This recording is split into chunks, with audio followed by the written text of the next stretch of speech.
So you've found yourself here. Maybe the lights are already dim. Maybe you've got your blanket pulled up a little higher than it needs to be, and somewhere in the back of your mind you're drifting toward a fictional little Rhode Island suburb where a very strange family has been living for over 2 decades.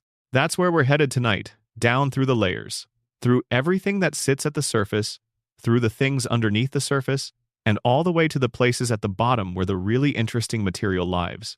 Family Guy is one of the most recognized animated shows in television history. Most people's relationship with it lives right at the surface. The big laughs, the famous cutaways, the catchphrases that escaped the television and started living in everyday conversation. What fewer people know are the stories underneath those stories. The decisions nobody announced, the weird coincidences, the buried character lore, the choices the writers made that only become visible when you look back from far enough away. That's what tonight is about. We're going to go through all of it, layer by layer, the water getting colder and darker the deeper we descend. Let's start at the actual beginning. Seth Woodbury MacFarlane was born on the 26th of October, 1973, in Kent, Connecticut, a quiet New England town, the kind of place where the newspaper is a local operation staffed by people who went to school with your parents. MacFarlane knew almost from the start that he wanted to draw and write. He was creating comic strips for his local paper at the age of 9. One of those strips featured a character kneeling at the altar during communion and asking if he could get fries with that. The local priest responded with an angry letter. There was a small controversy in the town. Seth MacFarlane was 9 years old. That story is worth holding on to because it tells you something essential about the person who would eventually create Family Guy. Here is someone who, at an age when most children are worried about spelling tests, is already instinctively reaching for the most combustible possible version of a joke, already finding the exact intersection of something sacred and something deeply mundane, pressing on it to see what happens, already attracting angry letters. That particular creative instinct never changed, it only found bigger platforms. He attended the Rhode Island School of Design, graduating in 1995 with a degree in animation. While he was there, he met a security guard named Paul Timmons. This meeting matters enormously, because Timmons was the direct inspiration for Peter Griffin. MacFarlane has confirmed this in multiple interviews. What made Timmons distinctive was a complete and apparently genuine absence of any mechanism for self-editing. Whatever entered his head came directly out of his mouth, unscreened, unfiltered, entirely his own. He wasn't trying to be offensive or outrageous. He simply had no interior pause between thought and speech. MacFarlane found this fascinating in the way that a writer finds anything genuinely unusual fascinating.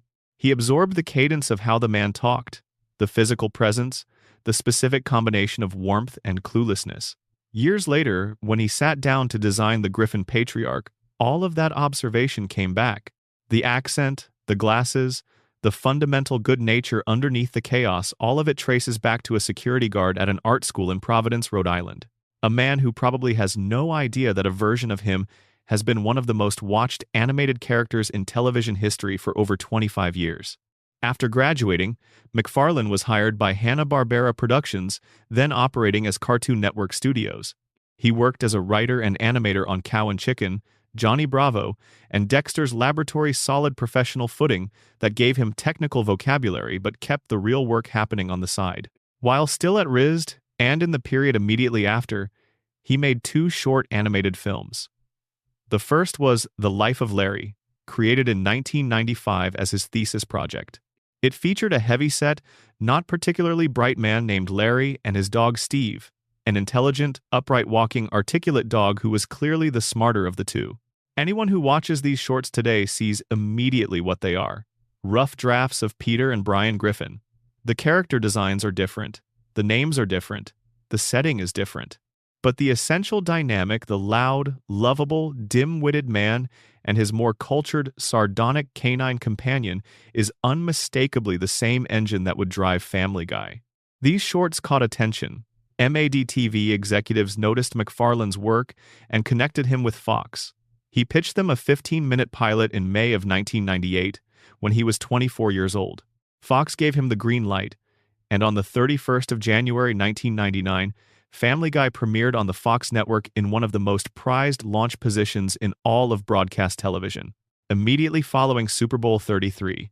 That first episode, titled Death Has a Shadow, drew approximately 22 million viewers.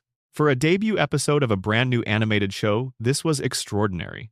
The show was set in the fictional town of Quahog, Rhode Island, the name taken from a species of hard-shelled clam native to New England waters, an extremely regional choice that grounded the show in a specific cultural geography. The Griffin family McFarlane built was designed around carefully calibrated contrasts.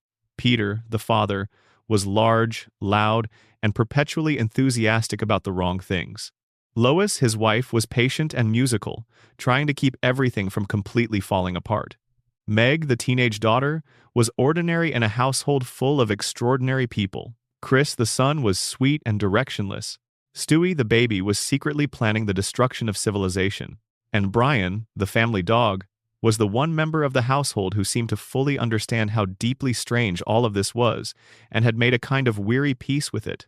The first season averaged 12.8 million households, enough to rank 33rd overall in the Nielsen ratings that year. For a new animated show on a major network, these were more than encouraging numbers. But Fox did something that networks occasionally do to promising shows when they don't fully understand what they have. They moved it around.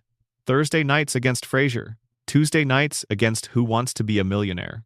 4 different time slots across 3 seasons. The audience had trouble finding it, the ratings slipped, and Fox canceled Family Guy after the 3rd season in 2002. It seemed like the end.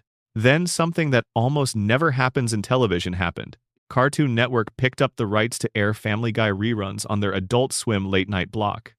They got those rights for essentially nothing, because the show was perceived as having failed. Family Guy premiered in reruns on Adult Swim on the 20th of April 2003. Within days, it was the highest-rated program on the entire block, boosting Adult Swim's overall viewership by 239%. Simultaneously, Fox released DVD sets of the first 2 seasons. Those sets sold 400,000 copies in their first month. The full first 2 season set eventually sold 2.2 million copies, becoming the best-selling television DVD of 2003, second only to the first season of Chappelle's Show in all-time television DVD sales at that point. People were not just watching the reruns. They were buying the show, re-watching it, recommending it to friends, clipping moments for early internet sharing platforms. The audience was doing organically what networks pay millions to simulate through advertising. In May 2004, Fox ordered 35 new episodes, making Family Guy officially the first television show ever renewed, primarily on the basis of DVD sales. This is a genuinely significant moment in television history, a harbinger of everything that was going to happen to the industry over the following 2 decades.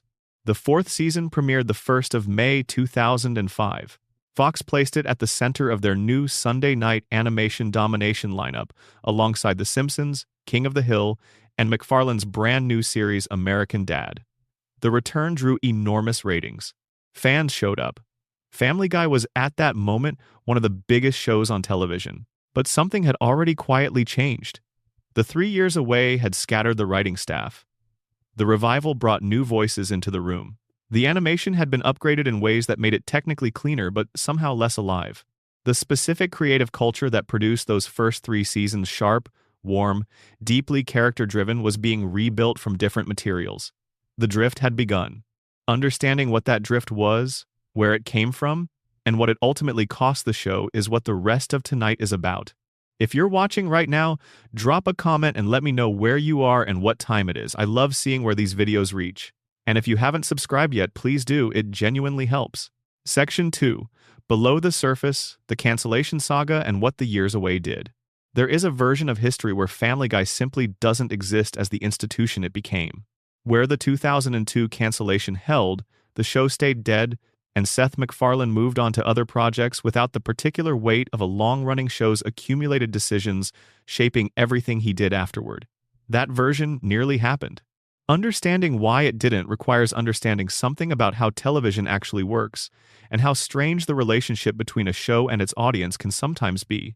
When Fox canceled Family Guy the first time, the decision was made through the lens of ratings that had been artificially depressed by bad scheduling choices. The network had moved the show 4 times across its first 3 seasons, placing it against some of the strongest competition on television at moments when it had no existing audience in those time slots. This is a specific kind of network dysfunction, the simultaneous ownership of a creative property, and a complete failure to understand how audiences build habits around the things they love. Television watching is routine-based. People develop habits gradually through repeated positive experiences at the same time, on the same night, week after week. When you disrupt that routine, when you move a show without sufficient notice, position it against dominant competition, or take it off the air and return it to a different slot, you break the habit formation process. The casual viewer who had stumbled on Family Guy and enjoyed it but hadn't yet integrated it into their weekly schedule would lose track of it with each move. What remained was only the most committed core audience, and that core alone wasn't sufficient to produce the numbers Fox was looking for. The cancellations scattered the writing room in the way all cancellations scatter writing rooms. The original team McFarlane had assembled people like Chris Sheridan, Danny Smith, Gary Janetti, Ricky Blitt, Neil Goldman, Garrett Donovan, Matt Weitzman, and Mike Barker had developed a specific working chemistry across 3 seasons. They knew what the show was, had made the decisions that made it what it was, and carried that institutional knowledge inside them. That knowledge doesn't get written down anywhere. It lives in the room, in the shared shorthand between people who've worked together long enough to trust each other's instincts. When the show was canceled, those writers had careers to maintain. They went to other shows, developed their own projects, moved on. By the time Fox came back with revival orders, the room that could be reassembled was not the same room that had made the original seasons. McFarlane himself acknowledged this directly in interviews, noting that one of the lasting consequences of the show's rocky early history was that they were perpetually having to restaff. Each disruption required rebuilding a creative ecosystem from different ingredients. And creative ecosystems are not infinitely replaceable.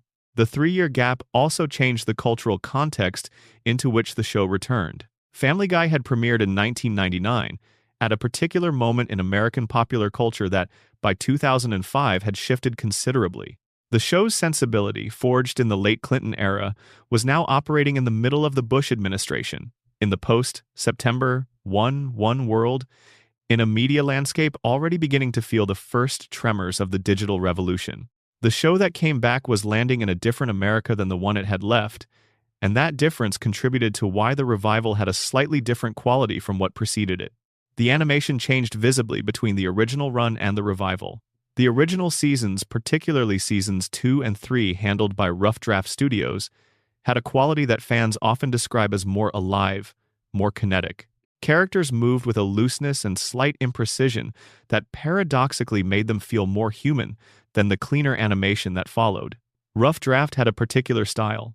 The outlines breathed, the movements had weight, faces did unexpected things.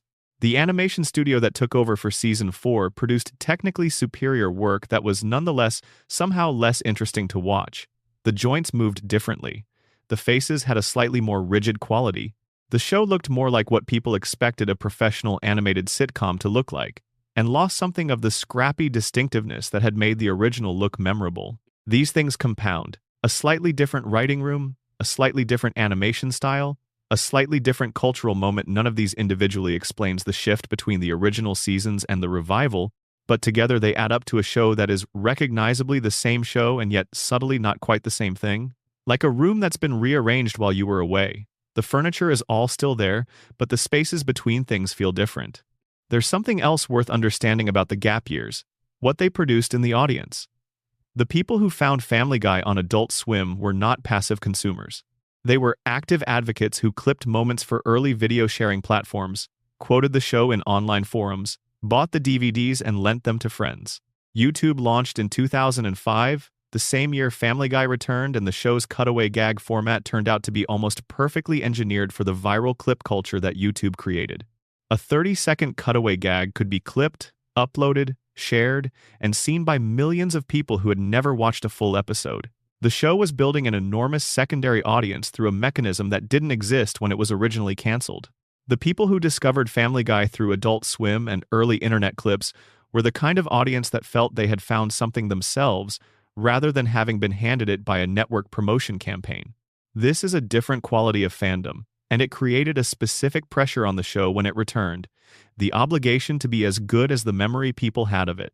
And memories, especially memories filtered through the intensity of late-night discovery, are usually better than the original. The Family Guy people remembered from their Adult Swim years was, in some cases, more perfect than the Family Guy that had actually aired. The show that came back in 2005 was always going to struggle to match that idealized version. Seasons 4 and 5 of the revival era were generally received well. They produced episodes that fans still cite fondly: Road to Rhode Island, establishing the Brian and Stewie adventure format; Stewie Loves Lois, showing the Stewie-Lois relationship from a completely new angle; Barely Legal, demonstrating that the show could still write sharp, character-driven comedy. But the structural changes were already embedded. The cutaways were getting longer and more frequent. The main storylines were thinning, as if the writers knew they could lean on random gags to fill time. The characters were beginning the slow drift from their original natures towards something more extreme and less sympathetic. These changes were gradual enough in seasons 4 and 5 to be explainable or not noticed at all. It was only in retrospect, looking back from season 10, 15, 20, that the drift of the revival era became clearly legible as the beginning of a long decline rather than a temporary adjustment period. Section 3. The Character Depth's Hidden Origins and the Lore Beneath the Faces. Every character on Family Guy has a story underneath the story that most viewers encounter. The visible layer, the dumb dad, the patient wife, the evil baby, the ignored daughter, the smart dog, the lecherous neighbor are the shorthand versions, the elevator pitch descriptions of people who are considerably more layered when you examine where they came from. Understanding those origins helps explain why the characters worked so well when the show was at its best, and why the loss of their original qualities felt like such a genuine diminishment when the drift set in. Peter Griffin, as established, was built on the foundation of Paul Timmons, the RISD security guard, whose complete absence of self-editing gave McFarlane the seed of the character. But the construction of Peter went beyond that single inspiration. The voice itself was developed gradually, through experimentation rather than a single clear model. Peter's voice is pitched slightly higher than McFarlane's natural speaking voice, with a flattening and broadening of certain vowel sounds that places the character in a very specific regional and class context. The Rhode Island working-class accent is not commonly heard on national television because it doesn't carry the aspirational associations of prep school New England speech or the cosmopolitan currency of a New York cadence. Using it for the show's protagonist was a deliberate statement about who the show was centering. In the first 3 seasons, Peter's voice was calibrated with care. The accent was present but didn't dominate. It was one element in a performance that also included timing, emotional range, and a physical looseness in McFarlane's delivery that gave Peter a quality of genuine bewilderment. When Peter was confused, McFarlane conveyed confusion rather than stupidity. When Peter was hurt, McFarlane conveyed hurt.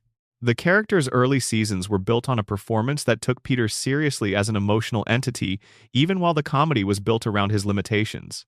That nuance is part of what makes the later Peter, stripped of interiority, reduced to an instrument of chaos, so much less satisfying.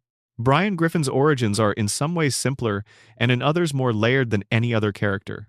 Simple because McFarlane has been explicit about the autobiographical connection. Brian is, in significant ways, a version of the creator himself. Brian's voice is the closest of all McFarlane's character voices to his own natural speaking voice. Brian's atheism matches McFarlane's publicly stated position. His political liberalism, his love of jazz and traditional pop music, his frustrated literary ambitions, his tendency toward a particular kind of intellectual pretension that sometimes exceeds what his actual output justifies, all of these map directly onto aspects of McFarlane's public persona. Brian was the creator's surrogate, the character through whom the show could have a grounded, intelligent perspective amid all the chaos. The literary ambitions in particular feel personal. Brian's novel, the one he's been working on for years, the one he can never finish, the one he defends with enormous passion while producing essentially nothing, is a joke about a very specific kind of creative aspiration, the kind that lives more fully in the mind of the person who holds it than in any actual output. McFarlane himself is obviously not a failed writer in any functional sense. His output across multiple media has been enormous and commercially successful. But the anxieties that produce a Brian Griffin, the gap between self-image and achievement, the difficulty of committing to a large creative project, the embarrassment of talking about ambitions that haven't yet been realized, these feel like things the creator understood from the inside. Brian's visual design went through a deliberate evolution between his predecessor character Steve in The Life of Larry Shorts and his final form. Steve was a slender, elegant dog, visually a purebred of some kind, immediately readable as sophisticated. When McFarlane redesigned the character as Brian Griffin, he changed the breed to a white Labrador. This decision matters more than it might appear. Labradors are the default family dog of the American imagination, friendly, approachable, visually non-threatening, associated with warmth and reliability. By making Brian physically the most average possible dog while making him internally the most culturally sophisticated person in the house, McFarlane created a productive visual irony. The gap between what he looked like and what he was became its own quiet joke that ran through everything the character did. Stewie Griffin's creation is the most interesting origin story in the show's character roster, built from seemingly unrelated raw materials that somehow cohered into something completely original. McFarlane has discussed it across multiple interviews.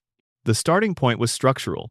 What does a baby do in an animated family sitcom? Babies can't drive, can't have conventional adult conversations, can't participate in most situations that generate plot. The natural solution would have been to make Stewie a background element present but not central. McFarlane rejected this instinctively. He wanted Stewie to be capable of driving storylines, generating comedy from his own agency. The solution was an inverse baby, a character who looked exactly like an infant but whose interiority was that of an adult megalomaniac. The physical helplessness of infancy, the high chair, the diapers, the dependence on being carried and fed would coexist with an intelligence that was planning global domination. The comedy would live in the friction between those two registers. For the voice, McFarlane reached back to an impression he'd developed in college. He'd been reading about the making of My Fair Lady, the 1964 musical, in which Rex Harrison played Henry Higgins, the imperious phonetics professor who teaches a working-class girl to speak like the upper classes. Harrison had something particular in his delivery, an absolute certainty about his own superiority, expressed through a very specific kind of theatrical precision. Every syllable considered, every pause deliberate, every word carrying the weight of someone who never doubts that what they're saying matters enormously. McFarlane worked up an impression of this, originally by his own admission as a way to entertain people at parties. Something about a pompous British vocal style apparently had social utility in art school settings. When it came time to voice Stewie, McFarlane reached for that impression and modified it. He made it younger, added a layer of cold menace underneath the theatrical elegance, gave it the emotional color of someone very small who is very angry about being very small. McFarlane has described the character directly as an evil Rex Harrison. He's also mentioned Mr. Burns from The Simpsons as a reference point for the theatricality of the villainy, the cold grandeur, the slow, deliberate revelation, the sense that every statement carries elaborate premeditation. Stewie in his original form was a synthesis of those two things. Harrison's vocal theatricality filtered through Burns's narrative function as a show's most genuinely sinister character, all placed inside a one-year-old body wearing a diaper. The head shape, that distinctive oblong football silhouette, was designed to communicate abnormality immediately. Normal babies have round heads. Stewie's head is elongated, almost alien, and this was a deliberate visual signal that whatever rules applied to other infants did not apply to this one. The design set Stewie apart before he ever opened his mouth. One of the more overlooked elements of early Stewie was the ambiguity about what other characters actually heard when he spoke. The show's earliest seasons played with this deliberately. Most of the adults in Stewie's world appeared to hear babbling rather than the elaborate speeches the audience was receiving. Lois would walk past while Stewie outlined detailed plans for her destruction, smile at him, and adjust his bib. Teachers and other adults treated him as any baby. This created a layer of dramatic irony that was one of the show's most elegant mechanics. The audience was privy to something the characters couldn't see, and that secret knowledge was simultaneously funny and faintly alarming. Brian was the exception, one of the few characters who could understand Stewie and have real conversations with him.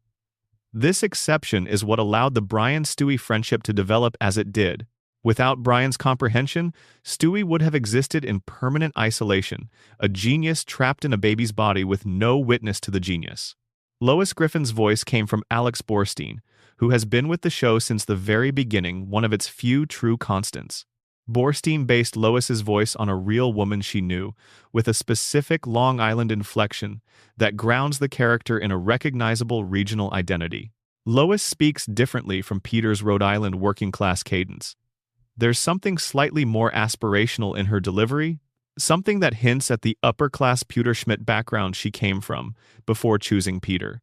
The early seasons had a richness to Lois that later seasons often failed to draw on. She had a musical past, social intelligence, an inner life that the writers periodically remembered and then forgot again. Borstein won Emmy Awards for Outstanding Character Voice-Over Performance in 2023 and 2024, recognition that arrived late, but meaningfully for a performance that has sustained something recognizable across an enormous range of writing quality. Meg Griffin's voice history introduces one of the show's stranger internal mythologies. Lacey Chabert voiced Meg in Season 1. The official account of her departure is that it was a scheduling issue rather than a firing. She didn't want to commit to the full ongoing production. Whatever the exact circumstances, Mila Kunis took over from Season 2 onward. The show acknowledged the change with characteristic self-awareness. In Season 10's Back to the Pilot, Stewie and Brian travel back to the events of the first episode, and Stewie makes a pointed comment about Meg's voice sounding different, like someone about to give up a huge opportunity. The joke was aimed at Chabert's subsequent career trajectory relative to Kunis's, and it was the show being slightly mean about itself. In a way, it occasionally did well. Seth Green's casting as Chris Griffin involves one of the more genuinely strange audition stories in the show's voice acting history. Before the Family Guy audition, Green was doing impressions with a friend, and the friend dared him to audition as Buffalo Bill, the serial killer from The Silence of the Lambs. Green accepted the dare. He walked into the room and gave his reading for the Griffin family's sweet, slightly dim teenage son, using the cadence of a famous fictional murderer. The creative team loved it. He got the role. Chris Griffin has been voiced for over 25 years, using a delivery developed as an impression of one of cinema's most deeply unsettling villains. The show even nodded to this at one point, with a sequence where Chris imitates Buffalo Bill's specific habit of dancing in front of a mirror, wearing a wig, the joke working because Chris is doing something objectively disturbing, with complete innocent obliviousness. Glenn Quagmire's name came from a college acquaintance of McFarlane's, who suggested it as an inherently funny word. His real surname, Quaglecheck, established in a much later season, suggests a person who reinvented himself by choosing a different name, though the show never excavated why.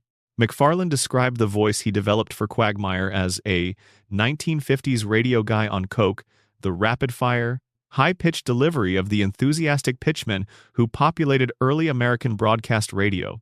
The giggity catchphrase came from writer Steve Marmel doing a Jerry Lewis impression. Someone heard the specific vocal tick in Marmel's impression and thought it could be stripped of context, assigned to Quagmire, and used as a recurring character element. These are the kinds of decisions that seem obvious in retrospect because they work so well, but that in the moment were just creative people playing around and finding something that stuck. Cleveland Brown's voice was based on a real person that original voice actor Mike Henry met playing basketball. Someone on the court mentioned having graduated from the University of Maryland, pronouncing it the University of Merland, a specific regional softening that Henry found immediately distinctive. He built a vocal performance around that quality, slow, warm, patient, with a fundamental gentleness that made Cleveland the most emotionally even-keeled of Peter's friends. Cleveland's patience was, for many seasons, his defining characteristic, the sense that he processed everything slowly and responded to most provocations by pausing, considering, and choosing a measured response even when a less measured one was probably warranted. In 2020, Mike Henry stepped down from voicing Cleveland, acknowledging that a white actor voicing a black character was something the show and the industry needed to address. Arif Zahir, who is himself black, took over the role auditioned by doing his impression of Henry's Cleveland, working backward through the character to find his own access to it. The transition was handled with more transparency than such changes usually receive, and Zahir brought enough of his own qualities to the role that the character felt continuous rather than simply replicated. Joe Swanson's voice actor, Patrick Warburton, occupies a particular position in the show's history. His deep, earnest, slightly overheated delivery has been one of the most consistent elements across the entire run. The story of the one specific line Warburton declined to deliver, the only time in over 2 decades he felt the material crossed a line he couldn't participate in crossing, is interesting precisely because it demonstrates that the actors themselves occasionally served as a check on where the show went. He declined to specify the episode, But the existence of that one refusal across 25 years says something about how rare the truly unacceptable material was, and also about how seriously Warburton took the performance. Section 4. Stewie's dark blueprint, the evil genius they slowly retired. There's a particular quality of creative sadness that comes from watching something genuinely original get replaced by something more ordinary. The process rarely involves a dramatic decision. It's more like erosion. Each individual change seems reasonable in the moment, even arguably an improvement, and the cumulative damage only becomes visible when you look back from sufficient distance. That's what happened to Stewie Griffin across the show's history. It's one of the most interesting arcs in the entire canon, which is striking because it's fundamentally a story about subtraction rather than addition. In the original conception, Stewie Griffin was alarming in precisely the way the best fictional villains are alarming, because the internal logic held. He had clear goals. He had sophisticated methods for pursuing those goals. He had a specific grievance he tracked with absolute consistency, ending the life of Lois Griffin, his mother, whom he blamed for 9 months of what he called his ovarian Bastille. The joke was dark, yes, but it was a dark joke with a coherent internal structure. Stewie wasn't random, he wasn't chaotic. He was organized around a specific psychological situation, an extraordinarily intelligent being trapped in the body and social status of an infant, completely dependent in every practical sense on the one person he despised most. This made everything Stewie did feel consequential, in a way that comedy characters rarely manage. When he built a new weapon in Season 1, you believed the weapon was real and functional. When he outlined a new plan for Lois's elimination, you believed he had genuinely thought it through. The comedy wasn't, "Look at this silly baby saying big words." The comedy was, "This baby is actually going to do it this time, isn't he?" The tension between what Stewie looked like, small, soft, round, wearing a yellow shirt and a diaper, and what he was actually capable of, was the engine of his best material. The specific weapons he built in the early seasons reward close attention, because they suggest genuine creative investment in the concept. Not just ray guns, though. There were ray guns, but a mind control device, a shrink ray, a weather control machine capable of generating a tornado in his bedroom, an elaborate array of traps calibrated specifically to Lois's individual behavioral patterns, and the time machine, which would outlast Stewie's villain era entirely and become one of the show's primary plot devices for subsequent seasons. The specificity of these inventions was part of what made them funny. Precise evil is more disturbing and more comedic than vague evil. The mother-murder obsession was central to early Stewie, in a way the show's later seasons sometimes implied was always intended as throwaway. It wasn't. In the earliest seasons, almost every episode with Stewie included at least one moment in which his attempt to harm Lois was visible, sometimes as the A-plot, sometimes as a quick aside, sometimes as a brief cutaway in the middle of something else. The writers committed to the bit with a consistency that demonstrated real creative investment. They were building something, extending it season after season, creating a running thread with its own internal development. The dramatic irony of that thread, the fact that Lois had no idea this was happening, was handled with remarkable grace.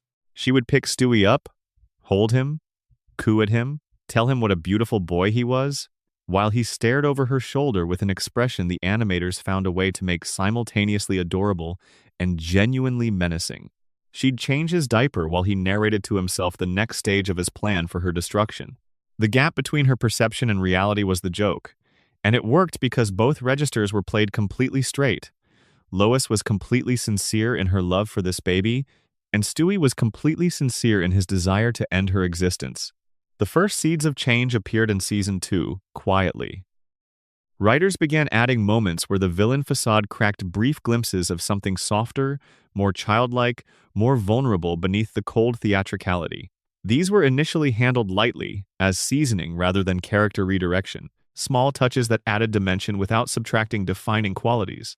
A quick flash of genuine affection toward Lois that Stewie immediately suppressed. A moment of jealousy toward a new baby that contained something more complicated. By Season 3, the soft elements were getting more consistent screen time. The friendship with Brian was developing genuine warmth. The world domination plots were still present but sharing space with other storylines. The show was experimenting carefully with how far Stewie could move, without losing what made him special. Then came the cancellation gap. And when the show came back in 2005, the transformation accelerated dramatically. MacFarlane and the writing team made a deliberate creative choice they've acknowledged and defended. The evil genius baby premise had been exhausted. They'd explored every reasonable variation of Stewie wanting to kill Lois and take over the world. Continuing those storylines meant repeating themselves, and in comedy, repetition is one of the most dangerous creative sins. So they moved Stewie in a new direction. The Season 6 two-parter Stewie Kills Lois and Lois Kills Stewie reads in retrospect as the show's formal farewell to the original character.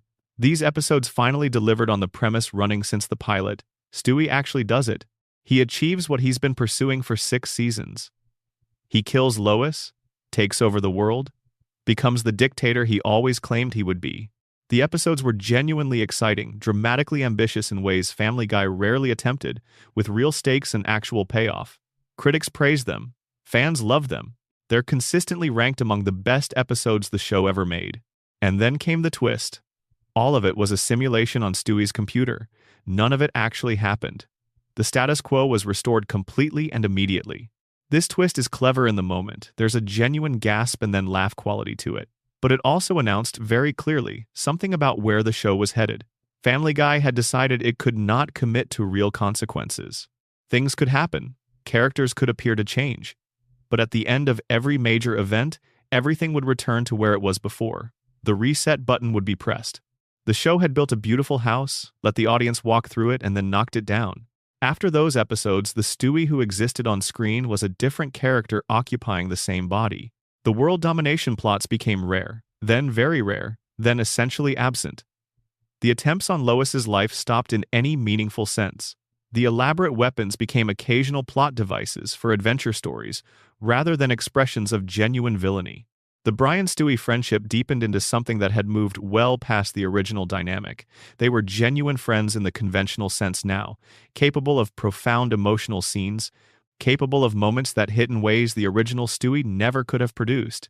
Brian and Stewie, the Season 8 episode that trapped the two characters in a bank vault overnight with no cutaway gags and no external plot, showed what the softer Stewie could do at his best. Stewie revealing to Brian how much Brian means to him, that if Brian died, Stewie would want to die too, was a genuinely moving piece of television. The episode was praised by critics and fans as one of the strongest the show had produced in years. The softer Stewie could do things the original couldn't do. That's real. But the loss was also real, and worth naming clearly. What the show gained in emotional range, it surrendered in originality. There are many animated characters who are emotionally complex, who search for identity, who have complicated friendships with mismatched companions. Brian and Stewie adventure formats exist all over animation. There was only one evil genius baby who built laser guns in his crib and pursued his mother's elimination while occasionally stopping to discuss philosophy with the family dog. That character was one of a kind. His retirement is a genuine loss from the animated canon. The writer's argument that the evil premise had run dry is undercut by the show's own subsequent history. Family Guy has now produced significantly more episodes with the softer Stewie than it ever did with the dangerous one. If the gentler version could sustain 15+ seasons of storytelling, it's genuinely hard to accept that the original concept had been exhausted. The original wasn't abandoned because it ran dry. It was retired because it was harder to write for. It required genuine invention. The newer version required familiarity and emotional warmth, things that are easier to generate at volume. The path of least creative resistance won. The sexuality and gender identity themes that came to define Stewie in later seasons added complexity without always adding depth. From roughly Season 4 onward, Stewie began displaying gender expression that deviated from expected norms, cross-dressing more frequently, expressing apparent attractions to male characters, having storylines organized explicitly around identity and self-discovery. Some of these were handled thoughtfully, exploring what it might mean for a character like Stewie, already operating outside most categories that apply to ordinary people, to also exist outside conventional gender expectations. Others used Stewie's queerness primarily as a punchline, treating it as inherently funny rather than interesting. The show never fully committed to taking the material seriously, and it never fully treated it as pure shock comedy either. It occupied an uncomfortable middle position that satisfied neither viewers who wanted genuine representation nor those who simply wanted the original villain back. One of the most intriguing pieces of later season Stewie lore is the revelation, in one episode, of what his natural speaking voice actually sounds like. When Stewie temporarily speaks without his cultivated British accent, he sounds completely different, high-pitched, childish American. The implication is that the British accent was a construction, something Stewie deliberately developed and maintains as a persona. It's a fascinating character detail that was introduced and immediately dropped, another thread the show glimpsed and walked away from. Section 5. The Brian mystery: decline, death, and the resurrection. Nobody fully liked. Brian Griffin's arc across the show's history is one of the most actively debated character trajectories in contemporary animated television.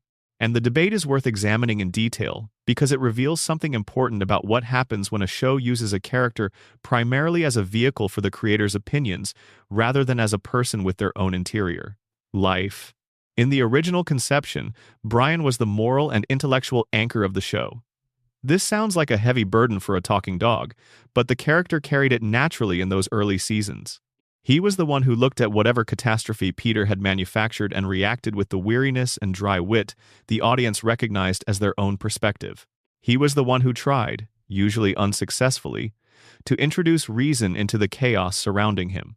He was the one who felt things fully and expressed them with precision that the other family members lacked. His flaws were carefully chosen. The failed novel, the book he'd been working on for years, the one he defended with passion while producing essentially nothing, was a joke about creative aspiration that exceeded creative output, and it was sympathetic precisely because it was recognizably human. The drinking was a character flaw that grounded him, kept him from being too perfect, gave him something to be embarrassed about. The pattern of falling for women who were wrong for him, or who didn't feel the same way, gave him a vulnerability that made him accessible. His feelings for Lois, present from the early seasons, handled with discretion, surfacing occasionally in moments of genuine ache, gave him emotional depth that went beyond the surface of the comedy. Brian's friendship with Peter was one of the show's earliest and most valuable creative assets. The dynamic between the dim-witted enthusiast and the tired intellectual is a classic comedy pairing, but the specific flavor Family Guy found for Peter and Brian was their own. Brian needed Peter's chaos as much as Peter needed Brian's sanity. Brian's wit only existed in contrast to the reality it was commenting on. Without Peter's endless supply of catastrophically misjudged decisions, Brian would have nothing to be sardonic about. And Peter's impulses needed Brian's perspective to become funny rather than merely alarming. They completed each other the way good comedy duos complete each other, and the genuine affection underneath their dynamic made even the most exasperated exchanges feel warm. The political transformation of Brian began subtly in the revival period and became more pronounced each season. Brian had always had political opinions. He was liberal, atheist, socially progressive. These were facts of his character from the beginning. In the original seasons, they were one ingredient among many in a character with multiple dimensions. His liberalism coexisted with his literary pretensions, his romantic failures, his drinking, his loyalty, his sardonic wit. It was part of his texture, not the defining thing. After the revival, the political content began crowding out everything else. Scene after scene devoted to Brian delivering speeches about whatever political or social issue the writers wanted to address.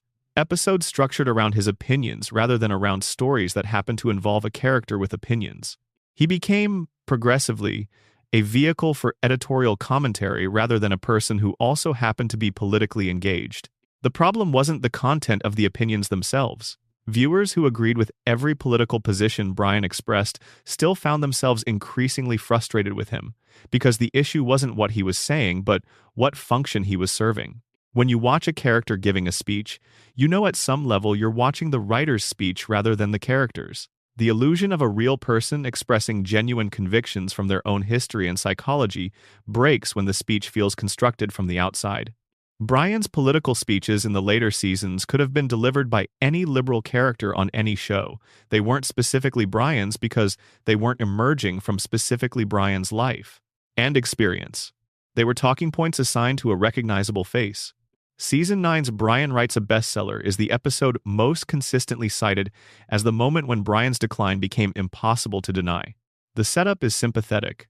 Brian at a creative low point, defeated by his inability to make progress on serious work. Stewie, the character who knows him best and has been his closest companion, encourages him, believes in him, creates the conditions for Brian to make something happen. What Brian makes is a self-help book called Wish It, Want It, Do It, clearly beneath his intellectual pretensions, commercial rather than literary. It becomes a massive bestseller. The situation has real comedic potential. The failure who only succeeds when he abandons his pretensions. The gap between what we think we want and what actually works. There are genuinely funny things you could do with this premise. What the episode actually does is use the premise as an occasion for Brian to become comprehensively monstrous. His response to success is to treat Stewie, the specific person who believed in him, with contempt, arrogance, and cruelty that has no comedic payoff. It isn't dark comedy, because dark comedy requires a perspective on the darkness, some framing that tells you the show knows what's happening is wrong. This episode doesn't provide that framing. It's just Brian being awful to the one person who deserves it least, and the episode's ending does nothing adequate to reckon with this. The pattern continued and intensified over subsequent seasons. Brian gave both Chris and Stewie herpes in separate incidents. He destroyed Stewie's beloved teddy bear Rupert, the comfort object that had been a gentle running element of Stewie's characterization, by chewing it to pieces while drunk, because he was tired of Stewie treating the bear as a real person. In one episode, he found a woman trapped in a car, about to plunge into the ocean, started to pull her to safety, and then let her fall to her death when he discovered she was a mother, meaning she was married and therefore unavailable for him to pursue romantically. This last situation was played for laughs. A character allowing an innocent woman and her child to die because she wasn't romantically available to him was treated as a joke.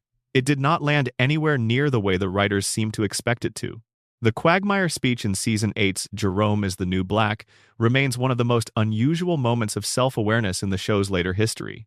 Quagmire catalogs everything wrong with Brian with specificity and accuracy that only works because everything he says is directly supported by what the audience has watched. He's not exaggerating for effect. He's summarizing accurately what Brian has become. The episode clearly intended this as a moment where the audience nods along, feels satisfied that someone finally said it, and then watches Brian reckon with the truth. What actually happened is that the speech changed nothing. Brian remained exactly as described in the seasons that followed. The acknowledgement of the problem was mistaken for the solution. Knowing your character has become insufferable, and having another character say so on screen is not fixing the character, it's making a joke about it, which is a way of acknowledging the problem while doing nothing about it. In some ways, it made things worse, because it demonstrated that the people running the show understood the issue and chose not to address it. Brian's death in Life of Brian, the 24th of November, 2013, became one of the most discussed events in the show's history. Brian and Stewie were playing street hockey outside when a car came around the corner and struck Brian. He died at the veterinary clinic, surrounded by his family, in a scene the show chose to play with genuine weight. The Griffins mourned. Stewie was devastated. A new dog named Vinny, voiced by Tony Sirico from The Sopranos, was introduced as Brian's replacement. The show presented the situation as a real permanent change. The internet erupted in ways the producers hadn't anticipated.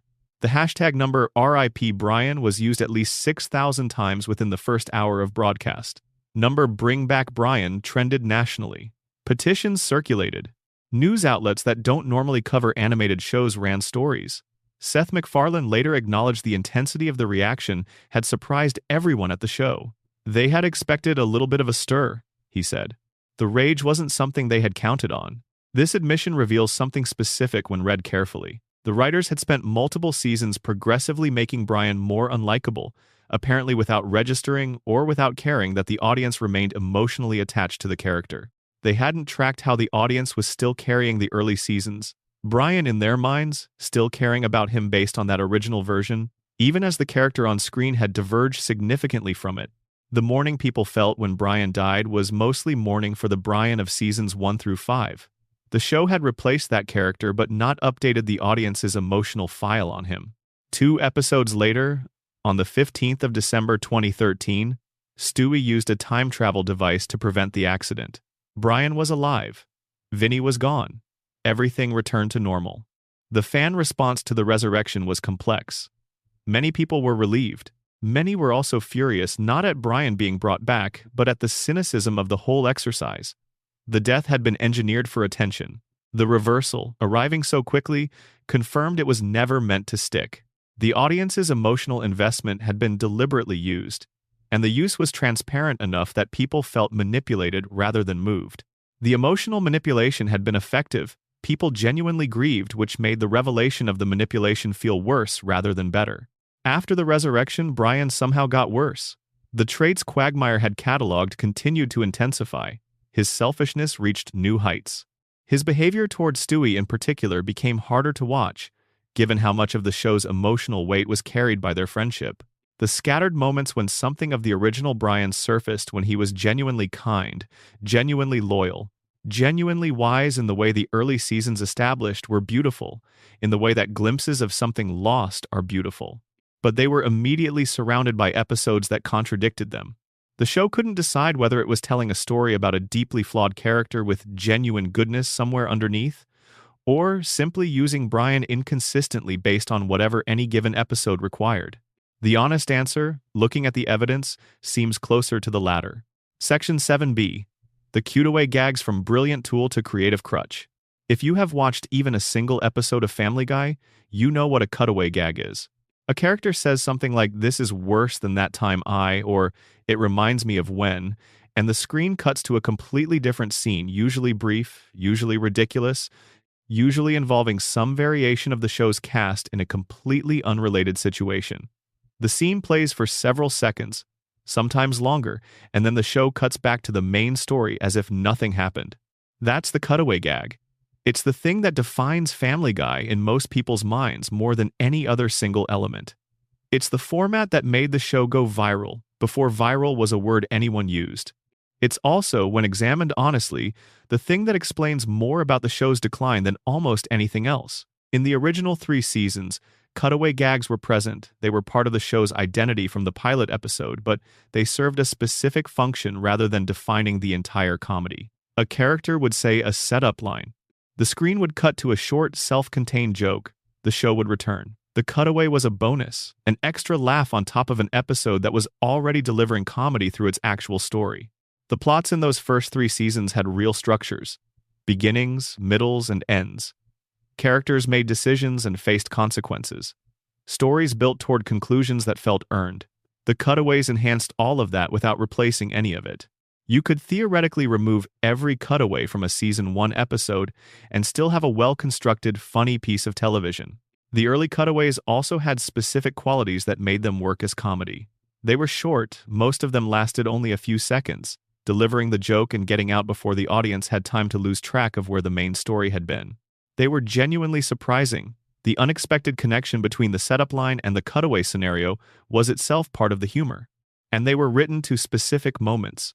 The cutaway in a given episode belonged there because it connected somehow thematically, tonally, or through specific reference to what was happening in the episode at that moment. They were seasoning, not the meal. Starting with season 4 and progressively through seasons 5, 6, and 7 onward, these qualities began to erode. The cutaways got longer. A gag that should have run 10 seconds would run 40. A scene that made its point in 15 seconds would extend to a full minute. The writers seemed to discover that they could fill airtime with cutaways, that if a joke needed to run longer, you could just run it longer, and this discovery had consequences that accumulated over time. The cutaways also became more frequent.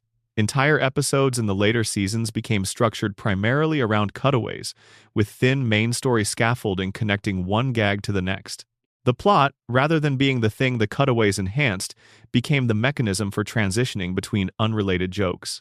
Remove the cutaways from a later season Family Guy episode, and you'd sometimes have as little as 8 or 10 minutes of actual story content in a 22-minute episode. South Park addressed this dynamic directly in the 2006 2-part episode Cartoon Wars, in which Trey Parker and Matt Stone depicted Family Guy's writing process as literally random manatees pushing idea balls together, combining unrelated concepts into cutaway gags that had no connection to character, theme, or story. The criticism was pointed and deliberately provocative, and it generated significant discussion when it aired. Parker and Stone later revealed they had received phone calls from writers on The Simpsons and King of the Hill specifically thanking them for the episode. Whether the critique was entirely fair is debatable. The early Family Guy cutaways were clearly not random. They were specific, well-constructed, carefully chosen. But the critique became more accurate as the seasons continued. The later cutaways increasingly felt like they could have appeared in any episode, because they were being written as interchangeable modules rather than as scene-specific additions. The show was generating gags in bulk and distributing them across episodes without the specific relationship to story and character that made the early gags feel earned.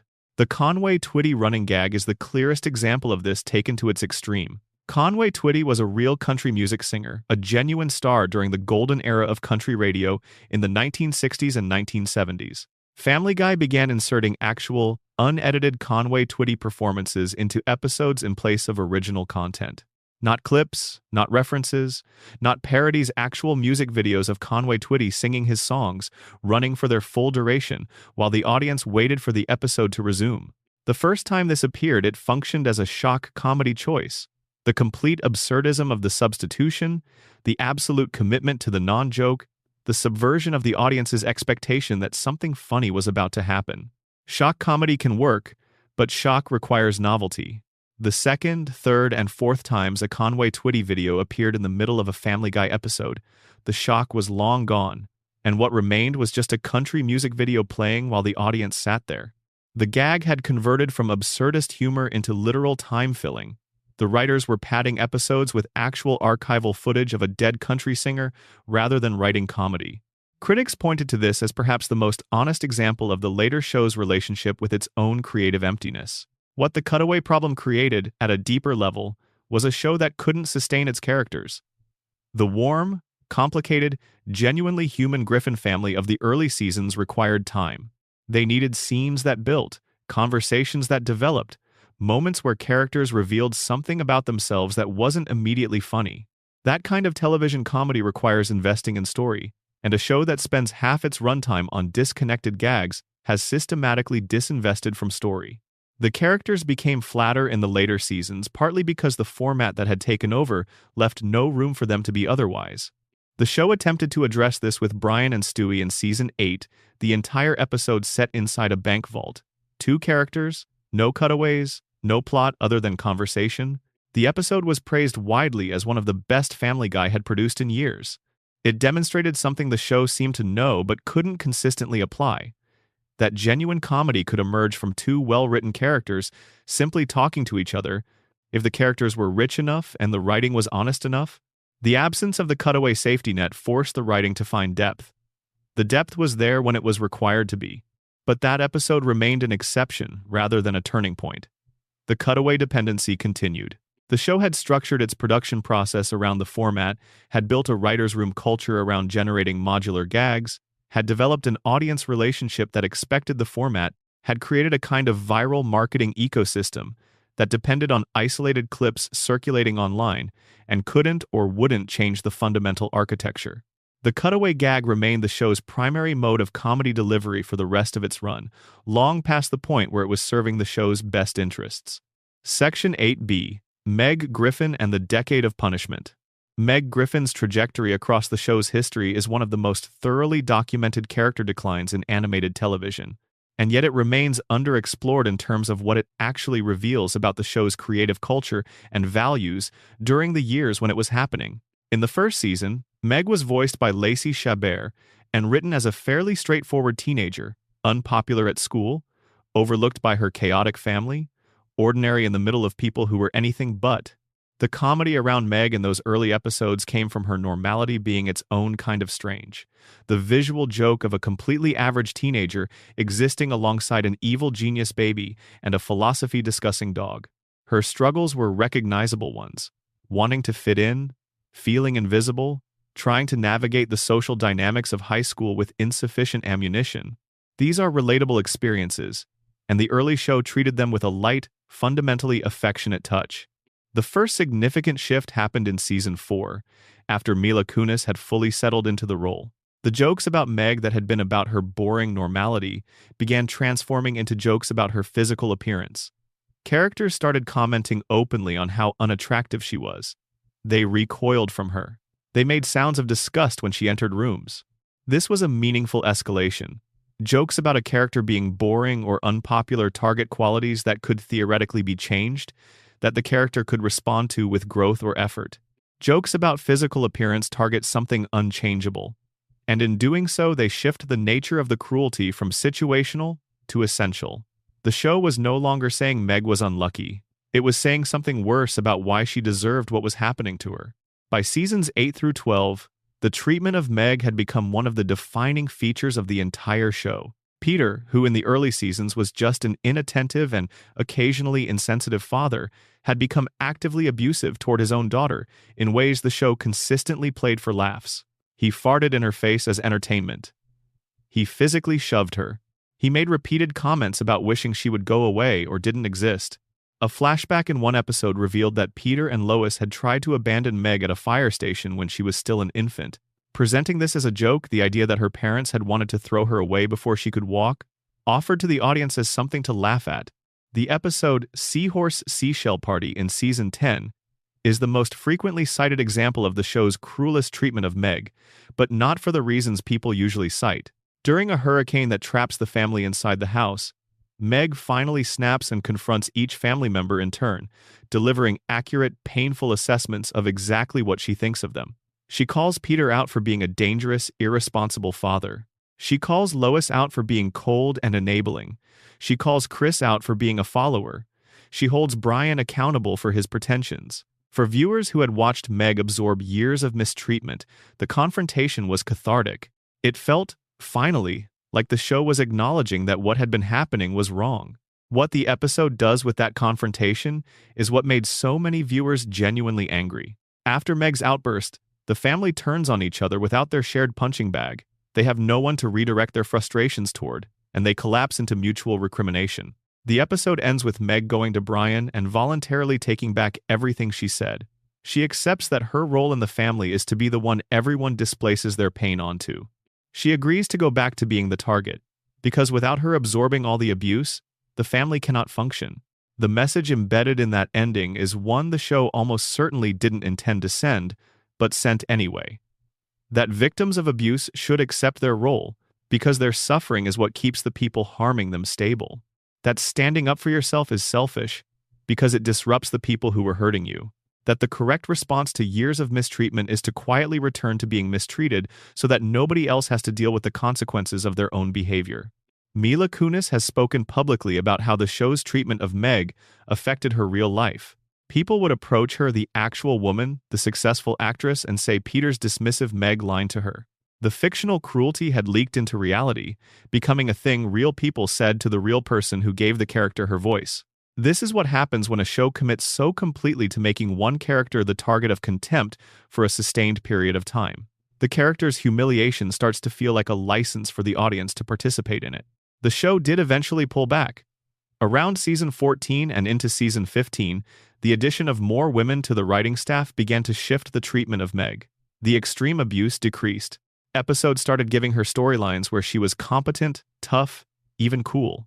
She began fighting back against bullies rather than simply enduring them. She showed resilience and strength that the post-revival seasons had systematically denied her. By season 22, the worst of the Meg abuse had largely stopped, and she was being written more like an actual character than a punchline. But the damage had accumulated across roughly 10 seasons. For the viewers who watched during those years, Meg's function in the show had been established clearly. She existed to suffer. Whatever individual episodes might do to suggest otherwise, that foundational characterization had been built through repetition until it was almost impossible to see past it. The recovery in later seasons was real but incomplete, because you can't fully reclaim something that has been demonstrated so many times. Meg's arc, examined as a whole, is the clearest evidence in the show's history of something that Family Guy's defenders often underestimate: the cumulative effect of individual creative choices that each seemed manageable or funny in isolation, but that added up to something genuinely troubling when viewed in aggregate. No single episode made Meg's situation what it became. It was the accumulation, joke after joke after joke, season after season, each one building on a foundation that the previous ones had laid, that converted a relatable teenage character into a study in sustained fictional abuse. The irony, noted by numerous critics and fans over the years, is that Meg is actually the most sympathetic character in the Griffin household. She wants the most basic things any person wants: to be loved by her parents, to have friends who care about her, to feel like she belongs somewhere. These are so universal they're almost unremarkable. And the show punished her relentlessly for wanting them. Section 9b. The Peter Problem. When the lovable idiot stopped being lovable. The transformation of Peter Griffin from the warm-hearted buffoon of the early seasons to the borderline sociopath of the later ones is one of the most dramatic character declines any long-running television show has produced. It happened so gradually that many viewers didn't notice it happening until they went back and watched the early episodes and experienced the shock of how different Peter used to be. Early Peter was a specific kind of comedy character, the lovable fool. He wasn't smart, he wasn't good at decisions. He wasn't capable of anticipating consequences or managing complexity, but he was fundamentally good-hearted. He loved Lois genuinely. He loved his kids even when he showed it badly, and when he made a mess of things, he generally recognized he had done so and made at least an attempt to repair the damage. The cycle of mess-up, realization, and repair was the engine of countless early season episodes, and it worked because the repair was real. Peter would apologize. He would try to fix things. He would hug Lois and mean it. The warmth underneath all the chaos was what made him lovable rather than simply chaotic. What the later seasons did to Peter, gradually and then all at once, was remove his capacity for that repair. Not suddenly, there were still occasional episodes where he learned something and made amends, but those episodes became more isolated, more clearly exceptional, while the baseline version of Peter became progressively crueler and more unaccountable. He stopped feeling genuinely bad about the things he did. He stopped trying to make things right. He started doing things that the early Peter genuinely could not have done, not because of intelligence, but because of basic human regard for other people. The specific examples are numerous and well documented by fans of the show. Episodes where Peter pushed Lois into the water when he thought a shark was coming, then fled in the boat, leaving his wife to what he thought was her death. Episodes where he stole Stewie's Halloween candy. Episodes where he actively tried to sabotage Joe's marriage out of what amounted to boredom. The actions of the later Peter aren't the actions of a lovable idiot. They're the actions of a person who simply does not care about the consequences of their behavior for anyone else. The Flanderization, the term, comes from Ned Flanders on The Simpsons, who went from a multifaceted religious neighbor to a character defined entirely by religious piety, is the precise diagnosis of what happened to Peter. A character with multiple qualities, including genuine love for his family, gradually had all those qualities except one stripped away. What remained was stupidity and chaos, and without the love to anchor them, stupidity and chaos became something significantly less appealing to watch. The violence associated with Peter in the later seasons is its own category of problem. The early show had cartoon violence, the kind that animated comedies have always used, where physical harm is exaggerated and temporary and clearly not meant to be taken seriously. Peter falling down stairs, getting into ridiculous fights, bumping into things, all handled with the light touch of classic slapstick. The later seasons pushed the violence significantly further.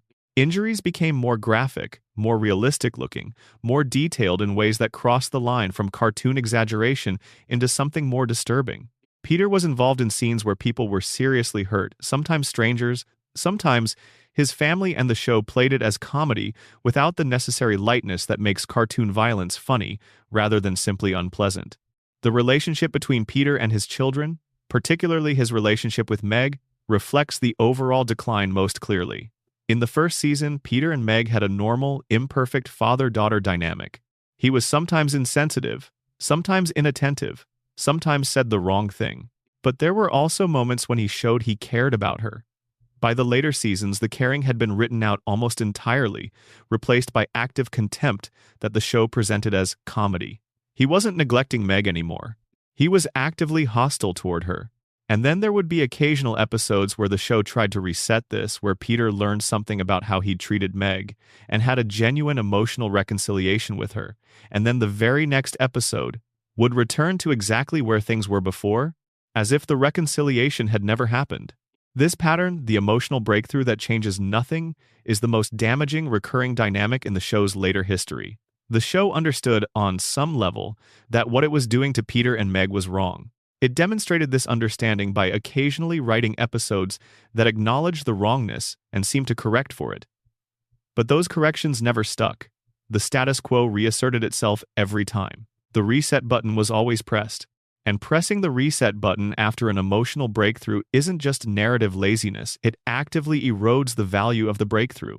It tells the audience that these moments don't mean anything, that the characters don't learn or grow, that everything will always return to exactly where it was. Once that's established, it becomes impossible to invest in any emotional moment the show produces, because you know it won't matter next week. Section 6. Quagmire, Cleveland, and the neighbors, the supporting cast's hidden depths. The supporting cast of Family Guy represents one of the show's genuine creative achievements in its original seasons.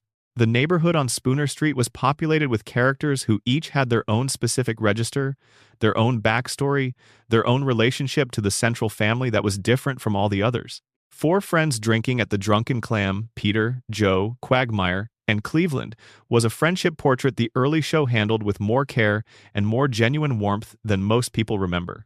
Glenn Quagmire's character, examined through the lens of the show's accumulated lore, has more complexity than his surface reputation, as the lecherous neighbor suggests. His real surname, Quagelchek, revealed in a later episode when his full legal name is established, implies a person who reinvented himself, who chose a different name at some point before the show begins. The decision to legally change a surname implies something worth leaving behind, some version of a self that didn't fit. The show never investigated why. It's one of dozens of interesting threads in the supporting cast that was dropped before it could develop. Quagmire's voice, that rapid-fire, high-pitched delivery that McFarlane has described as a 1950s radio guy on coke, was modeled on the fast-talking pitchmen who ran radio infomercials in the early decades of American broadcast. There's a specific energy to those old voices, a combination of enthusiasm and urgency that tips into something slightly unhinged, a quality of a person who must sell you something in the next 30 seconds and will not stop talking until they do. McFarlane found the comedy in transposing that energy into a contemporary character and letting it run without the commercial purpose that originally generated it. Quagmire's father, Dan, is perhaps the most significant and most contested piece of supporting character lore in the show's history. Introduced in the Season 9 episode Quagmire's Dad, Dan is a Vietnam War veteran who reveals during the episode that he has undergone gender transition surgery and is now living as a woman named Ida. The episode's handling of this storyline drew extensive criticism. It used the transition primarily as a source of uncomfortable humor. It featured Brian after spending the previous night sleeping with Ida before knowing who she was reacting to the revelation by physically vomiting in an extended, graphic scene. It relied heavily on Quagmire's discomfort as the primary emotional register, treating his distress as more central than any attempt to actually understand his father's experience. McFarlane later publicly acknowledged that the episode wasn't handled well, which stands as one of the more direct pieces of self-criticism a showrunner has offered about their own work. The acknowledgement mattered, but the episode exists, and it's the kind of material that raises genuine questions about the show's relationship with the communities it was attempting to address. The Screams of Silence, the Story of Brenda Q episode, is tonally one of the strangest things Family Guy ever produced. The show structured it almost as a documentary shot with a different visual approach, paced more like a drama, following Quagmire's sister in an abusive relationship with unusual earnestness. The resolution has Quagmire and Joe killing Brenda's abuser to protect her, presented not as comedy but as a moral conclusion, a genuinely righteous act by the episode's own standards. Whether a show with Family Guy's established comedic relationship to dark material earned the right to make this kind of earnest statement was a question that divided viewers significantly. Some found it brave and unexpected. Many found it hypocritical, pointing to the show's extensive use of domestic violence as a casual punchline in other contexts, as evidence that the sincerity here was selective rather than principled. Quagmire's age, 61 years old, established in a later season, is one of the stranger established facts in the show's character Bible. He looks significantly younger because of a medication he takes, the nature of which is left vague. The implication is that Quagmire has been alive long enough to have lived a full life before the show begins, that there are chapters of his history the show has never opened. A 61-year-old man who looks 40, who was previously in the military, who changed his name at some point. There are stories there. The show looked at all of them and looked away. Joe Swanson's evolution across the show's history is one of the more melancholy arcs in the supporting cast, not because of anything dramatic, but because of gradual erosion. His introduction in Season 1's A Hero Sits Next Door established him as genuinely admired, tough, capable, respected by everyone in the neighborhood despite his disability, an object of actual envy from Peter, who felt outshone by his new neighbor. Joe's wheelchair was a part of his backstory, but not the primary thing about him. He was a cop who had been seriously injured in the line of duty and had responded by becoming tougher rather than diminished. As the seasons continued, the wheelchair became increasingly the primary thing. Jokes about Joe's disability multiplied. His marriage to Bonnie deteriorated through multiple seasons of infidelity storylines and mutual unhappiness. His friends began mocking him with less affection. The treatment of Joe in the later seasons is one of the cleaner examples of the show's general pattern, taking something that was originally presented with dignity and gradually stripping that dignity away for easy comedy. Patrick Warburton's voice work maintained the character's intensity throughout, which sometimes created an interesting friction, Warburton performing with full commitment while the writing gave him less and less to bring that commitment to.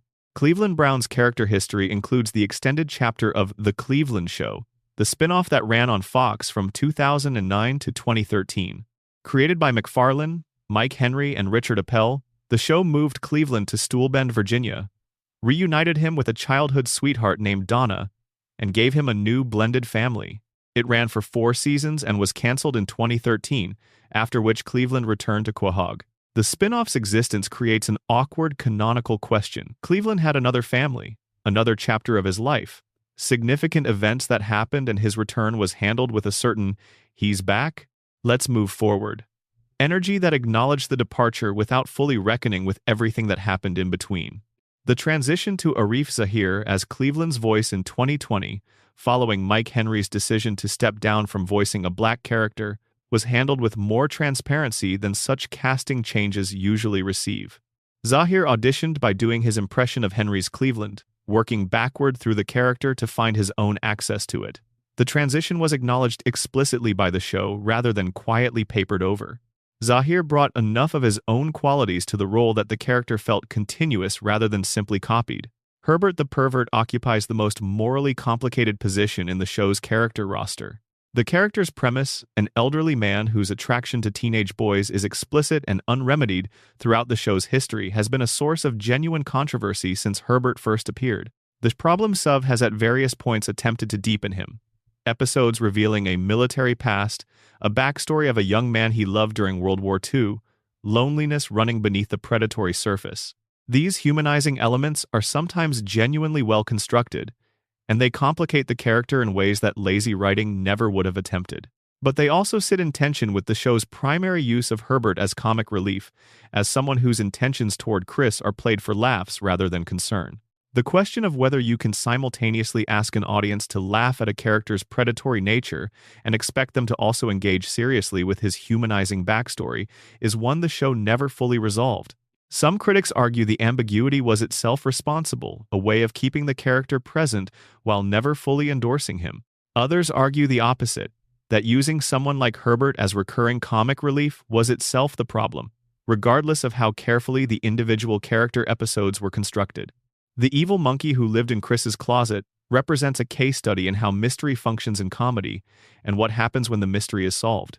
The monkey who would appear dramatically, point at Chris, and vanish without context or explanation became one of the show's most beloved recurring elements precisely because it was never explained. The unexplained thing invited imagination. Fan theories about the monkey's origins and motivations proliferated across the fandom. The sustained absurdism of a pointing, menacing monkey in a teenage boy's bedroom that nobody ever addressed directly was funnier the longer it went on unremarked. When the show eventually revealed the backstory, the monkey had been through relationship difficulties and ended up in Chris's closet through an improbably sad chain of events. The revelation domesticated something that had worked because it was alien. Once explained, the monkey's pointed finger became retrospectively poignant rather than ominous. The sustained absurdism was replaced with a sympathetic origin story. The fan community largely considered it a mistake. The right call would have been to leave the mystery permanently unsolved, to let the monkey remain one of those things that happens in Quahog without explanation or apology, The way the best recurring elements of the best surrealist comedies remain unexplained forever. Section 7. The Writer's Room: How the Show Gets Made and How the Process Changed. Understanding what happens in the Family Guy writer's room and how that room has changed across the show's history explains a significant portion of why the show is what it is at various points in its run. Writers' rooms are not interchangeable.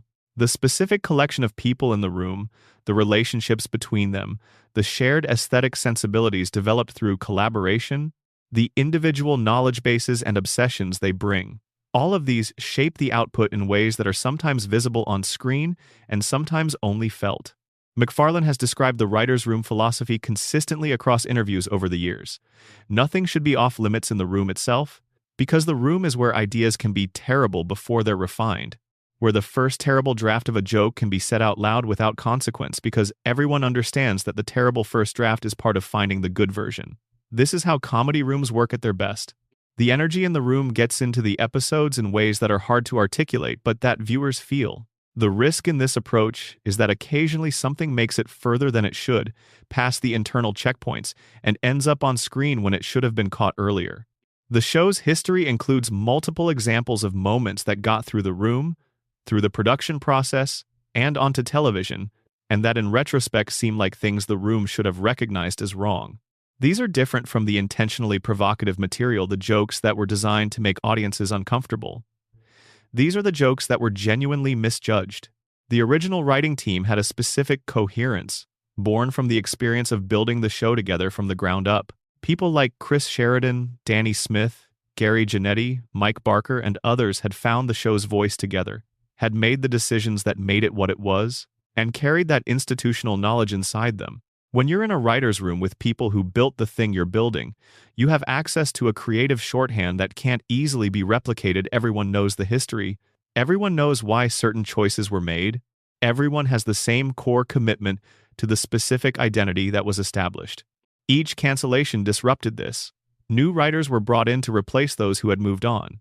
The new arrivals might be just as talented, might produce equally funny individual moments, but they were writing without the specific history living inside them. This is part of why the revival seasons feel subtly different from the original ones. Even in technically competent episodes, the comedic DNA is present, but something in the connective tissue has changed. The Conway-Twitty sequence is the running bit across multiple episodes, where the show would cut not to an original comedy sketch but to an extended, unedited performance of country singer Conway-Twitty became a symbol of something real about the later show's relationship with its own laziness. The first time it appeared, it had a shock comedy logic, the complete absurdism of stopping the episode to play an actual country music video, the subversion of the audience's expectation that something funny was about to happen, the deadpan commitment to the non-joke.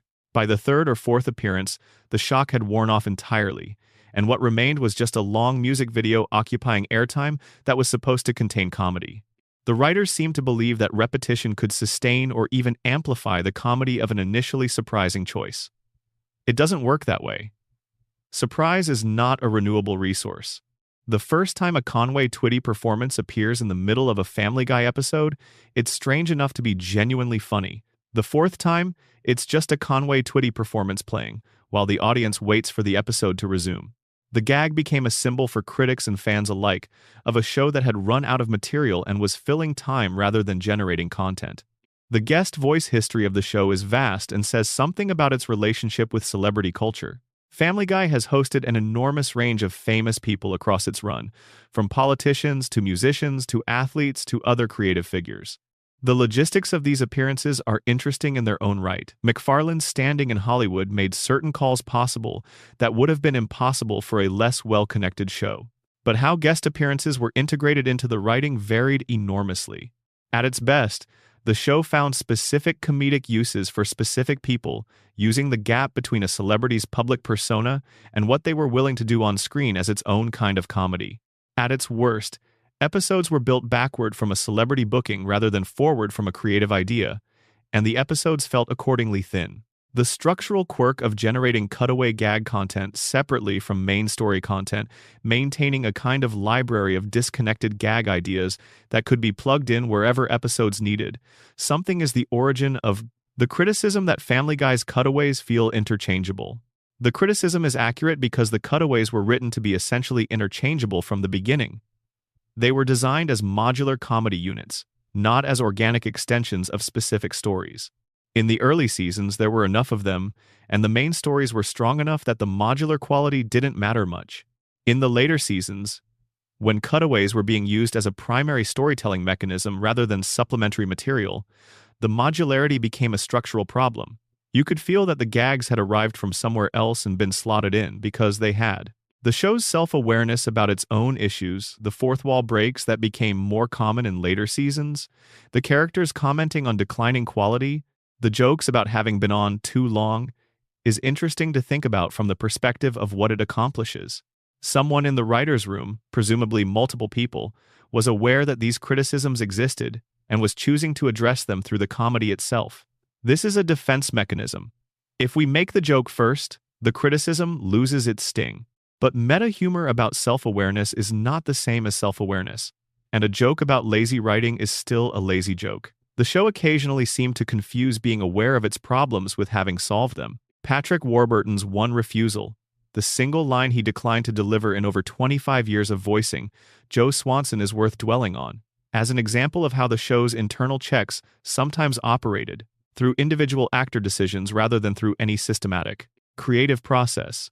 Warburton didn't specify the episode, but the existence of that one refusal across that span of time suggests something interesting about both how rarely the material crossed his personal line and how seriously he took the responsibility of the performance, even when the writing was inconsistent with the character he'd built.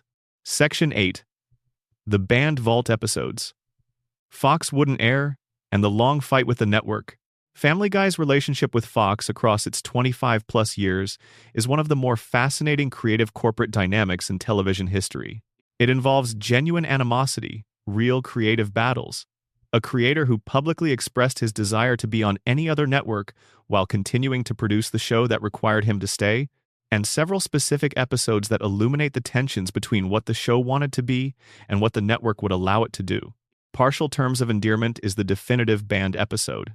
It has never aired on any American television network and exists in the United States primarily through the Season 8 DVD box set and through whatever means motivated fans have found to access it. Written by longtime writer Danny Smith, the episode centers on Lois agreeing to become a surrogate mother for an old college friend and her husband. The couple is killed in an accident before the pregnancy begins in any meaningful sense, leaving Lois in the position of deciding what to do with the embryo that had been implanted in preparation for the surrogacy. The episode's actual content is more careful than its reputation suggests. It doesn't make a clean argument for one position on abortion over another. It presents both sides through the filter of Peter's characteristic inability to engage with complex ideas, first opposing abortion on grounds he barely understands, then opposing adoption for equally confused reasons, making a mess of every position he tries to take. The show uses Peter's fumbling as both the comedy and as a way to illustrate the genuine complexity of the situation without taking a side. The conclusion, in which Peter announces directly to camera that Lois had an abortion, a sudden hard cut to black, is one of the more audaciously committed endings the show ever produced. Fox's refusal to air the episode was framed around the subject itself rather than any specific objectionable content. They weren't saying the episode was poorly made or that individual moments went too far. They were saying that abortion as a topic was something they weren't willing to put on their broadcast network, regardless of how it was handled. MacFarlane responded by staging a live table read of the episode in Hollywood before a public audience, converting the censorship into a public event that generated significant coverage. The episode aired in the United Kingdom on the BBC in June 2010, where it drew approximately 1 million viewers and received largely positive reviews.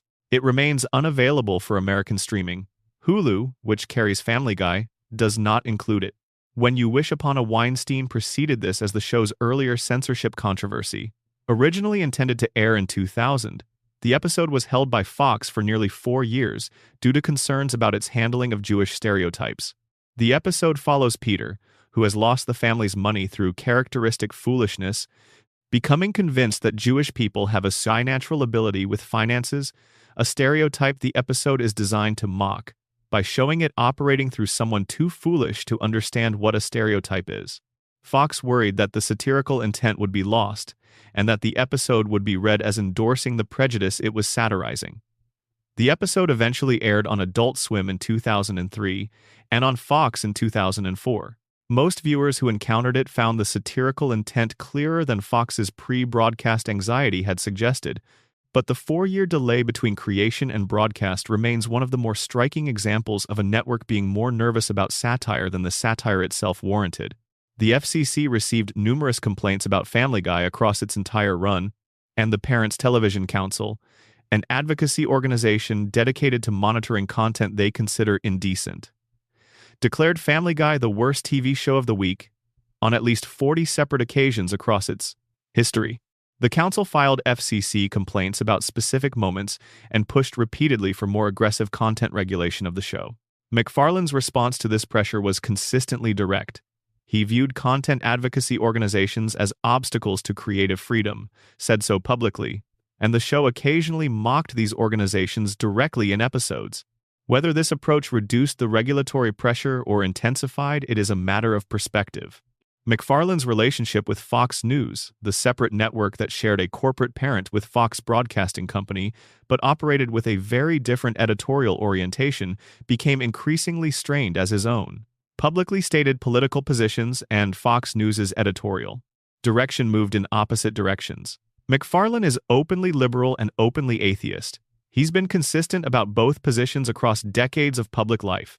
Fox News was moving in directions he found increasingly difficult to be associated with, even at the institutional remove of being on a different network under the same corporate umbrella.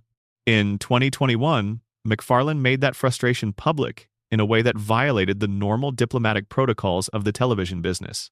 He posted on social media that Tucker Carlson's commentary, Carlson was then one of Fox News's most watched figures, made him wish Family Guy was airing on any other network. He compared his relationship with Fox to a dysfunctional marriage, where both parties had acknowledged the dysfunction but stayed together anyway. These are extraordinary statements from a creator about the network airing his show. Television creators rarely say things like this publicly because the financial stakes are enormous and the business relationships are complex. The fact that MacFarlane said it anyway suggests the frustration had reached a point where maintaining the professional fiction was no longer possible. The 2020 deal MacFarlane signed with NBC Universal, reportedly worth around $200 million over 5 years, moved his production company Fuzzy Door Productions into the Comcast ecosystem. His newer projects went to Hulu and Peacock. The Orville moved from Fox to Hulu. The Ted prequel series was made for Peacock. MacFarlane was building his future with different partners. Family Guy remained at Fox through existing contractual arrangements, but the creator's emotional and professional investment was clearly concentrated elsewhere. Family Guy had become, for MacFarlane, the obligation that came with the other work rather than the center of his creative life.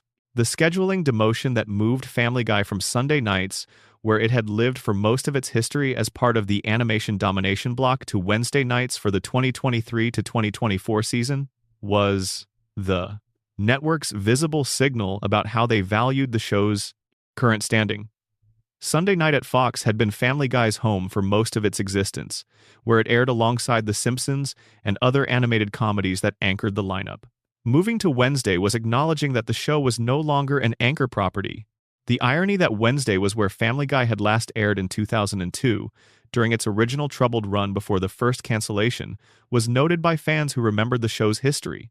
The 2023 Writers Guild of America strike produced another disruption to the show's production process, and MacFarlane was again visible on the picket lines in support of the writers, consistent with his participation in the 2007 to 2008 WGA strike. During that earlier strike, Fox had aired 3 completed Family Guy episodes without MacFarlane's permission, a decision he considered a genuine betrayal. The tension over that decision was another stone in the wall between creator and network that had been accumulating for years. Section 9. The Crossovers and the Multiverse. When Family Guy met everything else. The crossover history of Family Guy is both a measure of its cultural standing and a window into the specific creative and business relationships that shaped the show across its decades. The most ambitious of these crossovers required extraordinary backstage access and negotiation. The most interesting reveal unexpected things about what the show's creators thought they were doing. The Star Wars trilogy parodies Blue Harvest in Season 6, Something Something Something Dark Side in Season 8, and It's a Trap in Season 9 represent the single most ambitious creative project the show undertook. The project started from the show's established habit of making Star Wars references, which had been present from almost the very beginning, and evolved into something much larger through a series of conversations with Lucasfilm that required remarkable access. The producers and cast were invited to Skywalker Ranch, George Lucas's compound in Marin County, California. Lucas, who later revealed he had been recording every Family Guy episode on his TiVo, was a genuine fan who engaged with the comedy writers with real enthusiasm. He participated in impromptu sketches with the writing team during the visit. His blessing for the parodies allowed the episodes to use actual Star Wars music, sound design, and visual elements rather than approximations real lightsaber sounds. John Williams's actual compositions, production choices that required Lucasfilm's explicit cooperation to execute properly. The title Blue Harvest was chosen as a recovered piece of real production history. When the original Star Wars was filming in 1976 and 1977, George Lucas used a fake working title to prevent the production from being disrupted by fans and press. Blue Harvest was that title, used specifically to prevent people from knowing what was actually being filmed. Family Guy using it for the parody was both an homage to that historical detail and a gentle joke about the secrecy and mythology that had always surrounded the original film. The casting of characters in the Star Wars roles was made with more deliberation than it might appear. Peter as Han Solo, charming and selfish in roughly equal measure, whose decisions are based on self-interest and who finds himself doing the right thing anyway, worked as a commentary on both characters. Chris as Luke Skywalker was a natural fit. Luke's naivete, his fundamental decency, and his obliviousness to most of what's happening around him mapped onto Chris's established qualities in ways that produced natural comedy. Stewie as Darth Vader was the casting choice that most clearly read as a commentary on the gap between Stewie's self-perception as a dangerous villain and his actual scale, the galaxy's most feared figure reduced to the size and physicality of a 1-year-old, wearing a helmet that looks slightly absurd on his football-shaped head. By the third special, It's a Trap. The Return of the Jedi parody. The creative fatigue was visible, and the show made the interesting choice of making that fatigue part of the text.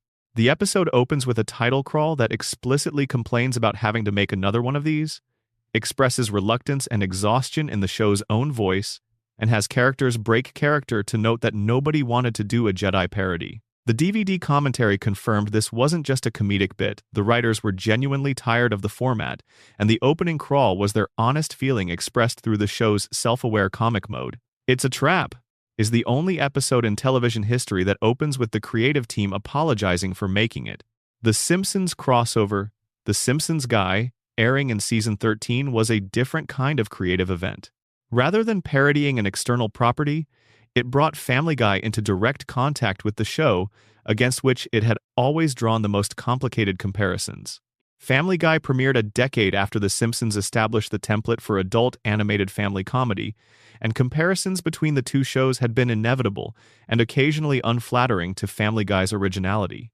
The actual crossover required the two production teams to negotiate carefully, to find a tone that could honor both shows without simply doing what either show would have done on its own.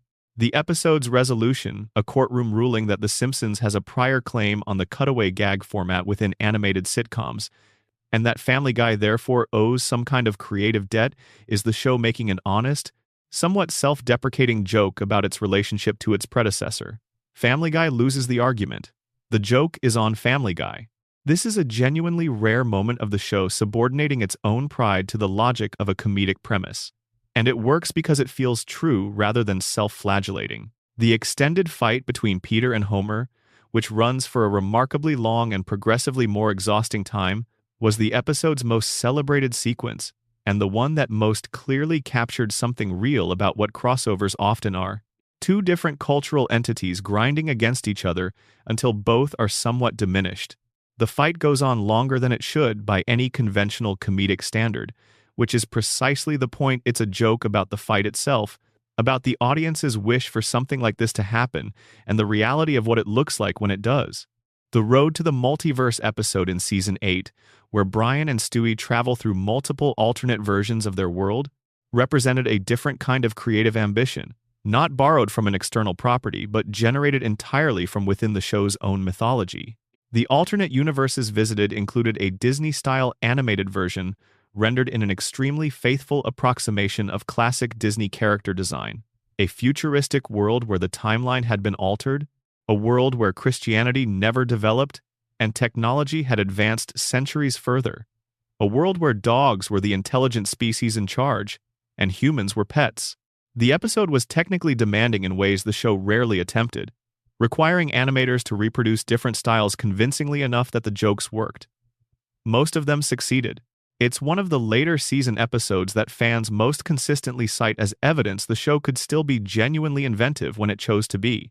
And then there were fewer. The Season 9 murder mystery episode was a crossover with genre rather than any specific property.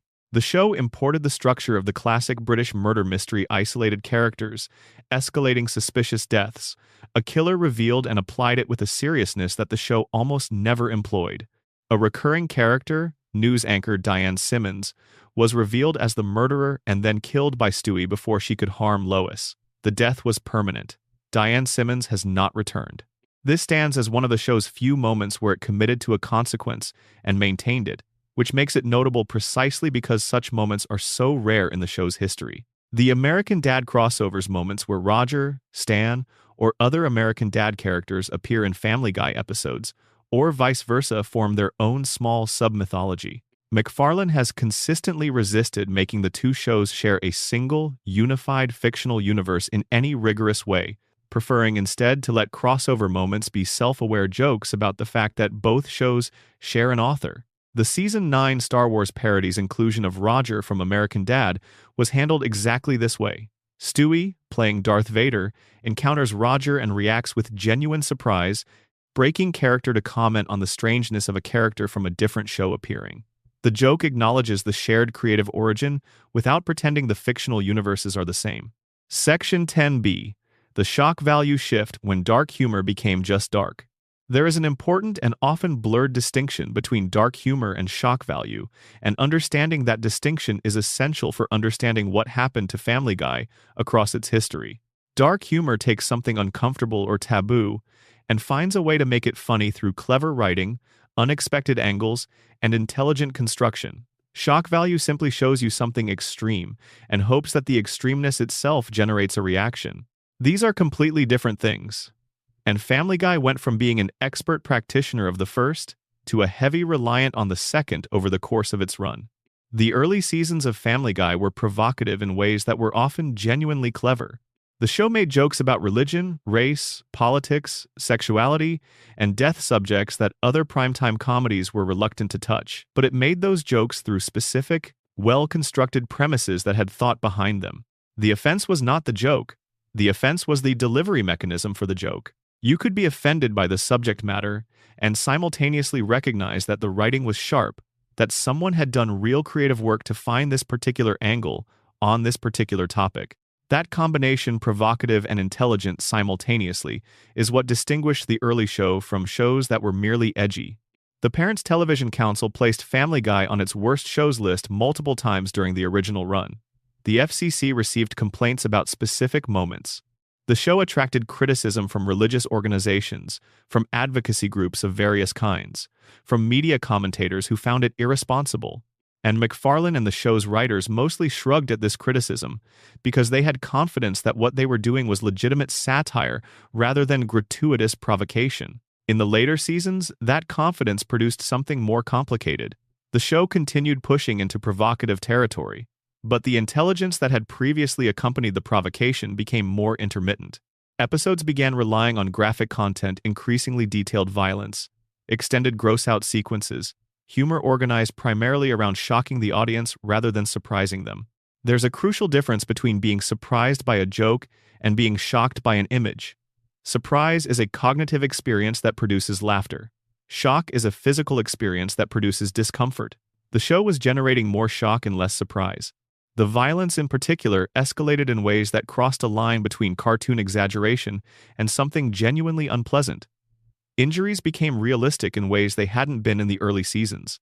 Characters were shown with exposed injuries depicted with graphic detail.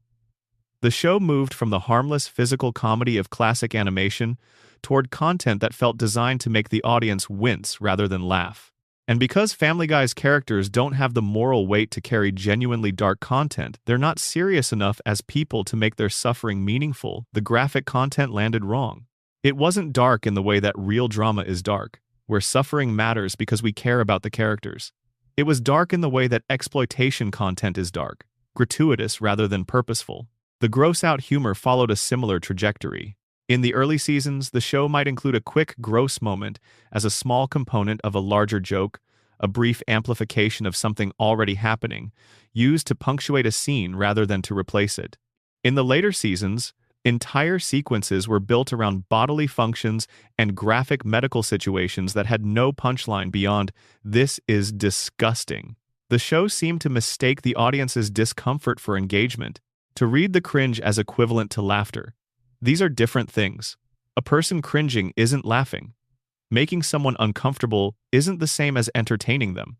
The political humor underwent a parallel transformation. Family Guy had always included political jokes. Political content is part of the show's foundational identity.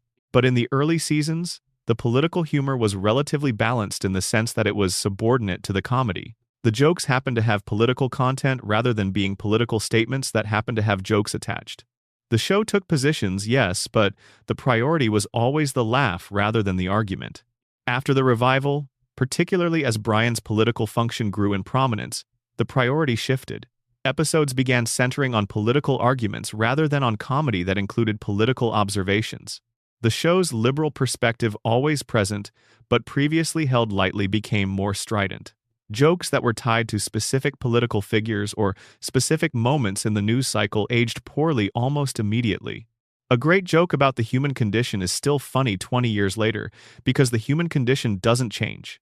A joke about a specific politician's specific scandal from 2015 has a built-in expiration date, and the show filled more and more of its runtime with exactly this kind of dated material.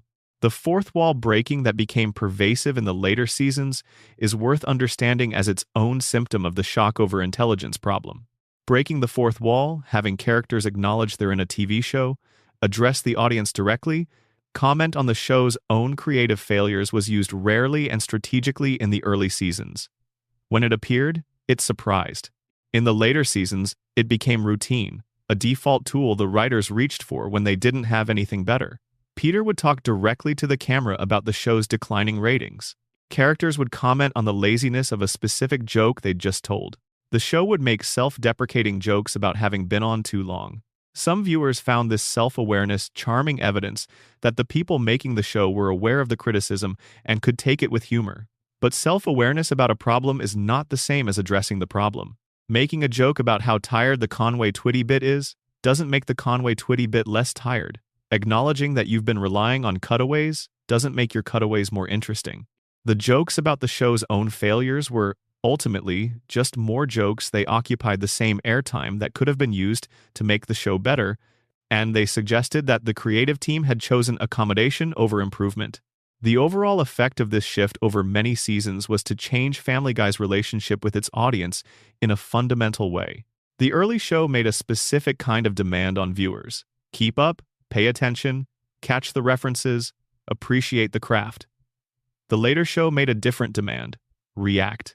Be surprised. Be shocked. Be uncomfortable. React. These are lower bars, and clearing them produces a different and less satisfying relationship between show and audience. People who had loved the early Family Guy were increasingly watching something designed to provoke reactions rather than to produce comedy. And the distinction between those two things matters more than it might seem. Section 11b. Deeper lore. The things only careful viewers find. Beyond the major character arcs and production stories, Family Guy has accumulated an enormous quantity of smaller, stranger, more specific lore across its seasons. These are the things that reward careful watching, that only reveal themselves to people paying close attention, that exist as a kind of bonus layer for viewers willing to look for them. The specific detail that Quagmire is 61 years old, established in a later season, generates enormous downstream questions that the show never addresses. A man who was born in the early 1940s and is living in what appears to be the early 2000s has a biography that includes the entirety of American post-war history. He would have been a young adult during the social upheavals of the 1960s. He would have witnessed the entire arc of American popular culture from post-war optimism through the Vietnam era, through disco, through the Reagan years. The Quagmire the show presents seems to be a man of around 40. His references, his cultural touchstones, his attitudes all read as belonging to someone who grew up in the 1970s and 1980s. What does it mean that he's actually 61? The show introduced this information and then ignored all of its implications, which is either sophisticated restraint or casual inconsistency depending on how generously you're inclined to read it. The long-running question of whether the characters age in real time is one that the show has answered inconsistently across its history. The kids should be significantly older than they are. Meg was 17 in 1999 and appears to still be roughly 17 in 2025. Chris's story is similar. The show has occasionally acknowledged this, making a meta-joke about the character's permanent stasis without ever committing to either keeping track of time or abandoning it entirely. This sits alongside Brian's age as one of the show's unresolvable internal tensions. The specific timeline of Peter and Lois's relationship when they met, how long they've been married, the backstory of their courtship has been depicted inconsistently enough across the seasons that the canonical version is genuinely unclear. Different episodes establish different timelines for when the Griffins' children were born, when Peter and Lois met, what their early relationship looked like. This is common in long-running television shows that produce episodes through multiple writers without a single person responsible for tracking internal continuity, but the Family Guy version is particularly inconsistent and produces some genuinely contradictory implications if you try to assemble the various pieces into a coherent narrative. The character of Adam West, or rather, the version of Adam West that appeared on Family Guy as the mayor of Quahog, a recurring character played by the actual Adam West, is one of the show's more interesting uses of celebrity identity. West played a version of himself as the city's eccentric mayor, embracing the show's humor about his persona and his legacy with evident, genuine enjoyment. The character was beloved by fans, and when Adam West died in 2017, the show addressed his death with an episode that handled the loss of both the character and the real person simultaneously. The episode was, by the standards of the later seasons, genuinely moving, one of those cases where the show's long history with a particular element gave it the weight to actually land. The recurring theme of Herbert the Pervert's World War II service is among the more unusual character backstory choices in the show's history. Establishing that this character used primarily for comedy about his predatory interest in teenage boys had a specific, detailed military history and a young man he had loved during the war created a character portrait that was significantly more complicated than the comedic function required. The episodes built around Herbert's history are some of the more technically well-crafted character episodes of the later seasons, even as the broader presence of the character in the show's regular rotation remained uncomfortable. This tension between what the character was when examined carefully and what the character was used for most of the time was never resolved, and probably couldn't have been without fundamentally changing either what the character was or how he was deployed. The family's house at 31 Spooner Street has a specific layout that has been depicted with relative consistency across many episodes, and fans have mapped it in considerable detail. The living room, the kitchen, the stairs, the specific placement of rooms on the second floor, these are consistent enough that the floor plan of the Griffin house can be reconstructed with reasonable accuracy. This is more internal discipline than the show is sometimes given credit for. The specific addresses and physical layouts of fictional homes in long-running television shows often become internally inconsistent, and the fact that Spooner Street has maintained something like coherence across decades of episodes and multiple animation studios is a small but real piece of evidence that someone, somewhere in the production, has been keeping track. The actual name of the show's fictional city, Quahog, is worth noting as one of the more specifically New England choices in the show's setting. The quahog is a real species of clam, specifically the hard clam or hard-shell clam, found in the waters of the Atlantic coast of North America, with a particular regional identification with New England and particularly Rhode Island. The clam shows up on Rhode Island license plates. It's used in clam chowder of the thick, creamy New England variety. Naming the show's fictional city after this specific, regional thing was a choice that signals, even in the naming, that Family Guy was meant to be grounded in a specific American regional culture rather than the generic American suburb that could be anywhere. That specificity was part of what made the early show feel lived in, and it's worth appreciating as an intentional creative choice rather than an arbitrary selection.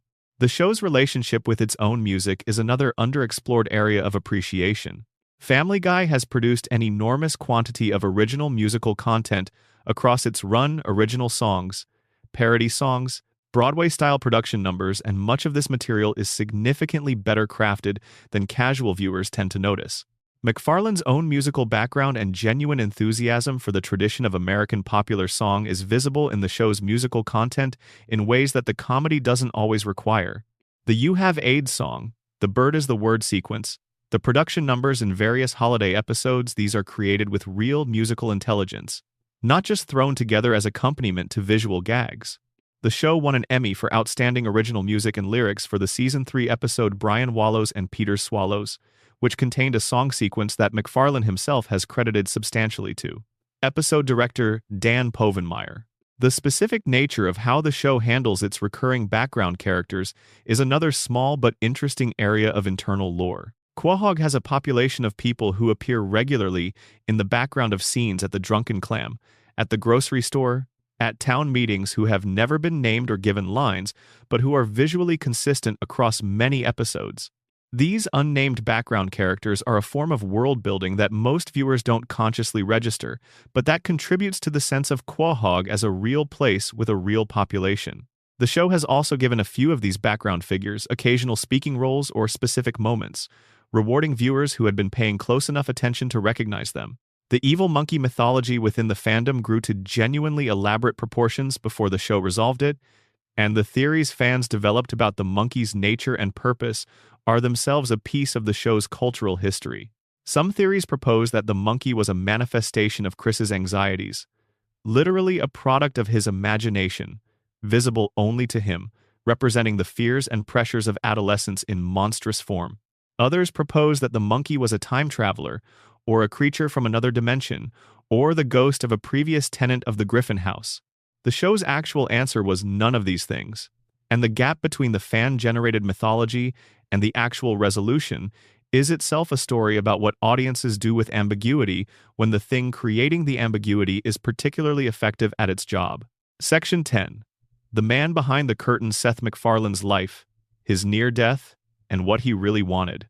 Seth MacFarlane's biography contains one of the most significant coincidences in modern entertainment history, one that most Family Guy fans know about in outline, but fewer have fully thought through in its implications for everything that followed.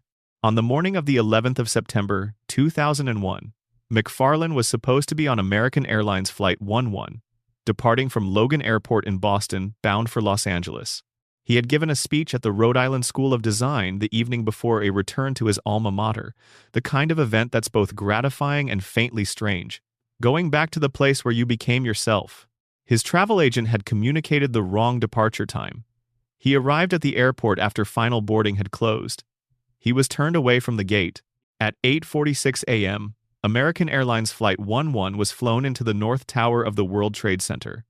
All 92 people aboard were killed. MacFarlane has been asked about this many times and has consistently handled it with genuine thoughtfulness rather than easy drama. He declined to frame it in terms of divine intervention. He is, by his own consistent public statement, not a religious person, and he was direct about not seeing the near miss as an act of God saving him for a purpose. His most precise articulation was that nothing actually happened to him. What happened was that something could have happened to him, and that's a different thing. He experienced only the frustration of missing a flight. The horror existed down the other branch of a path he didn't take. He reportedly made a vow for a period afterward not to make September 11 jokes on his shows.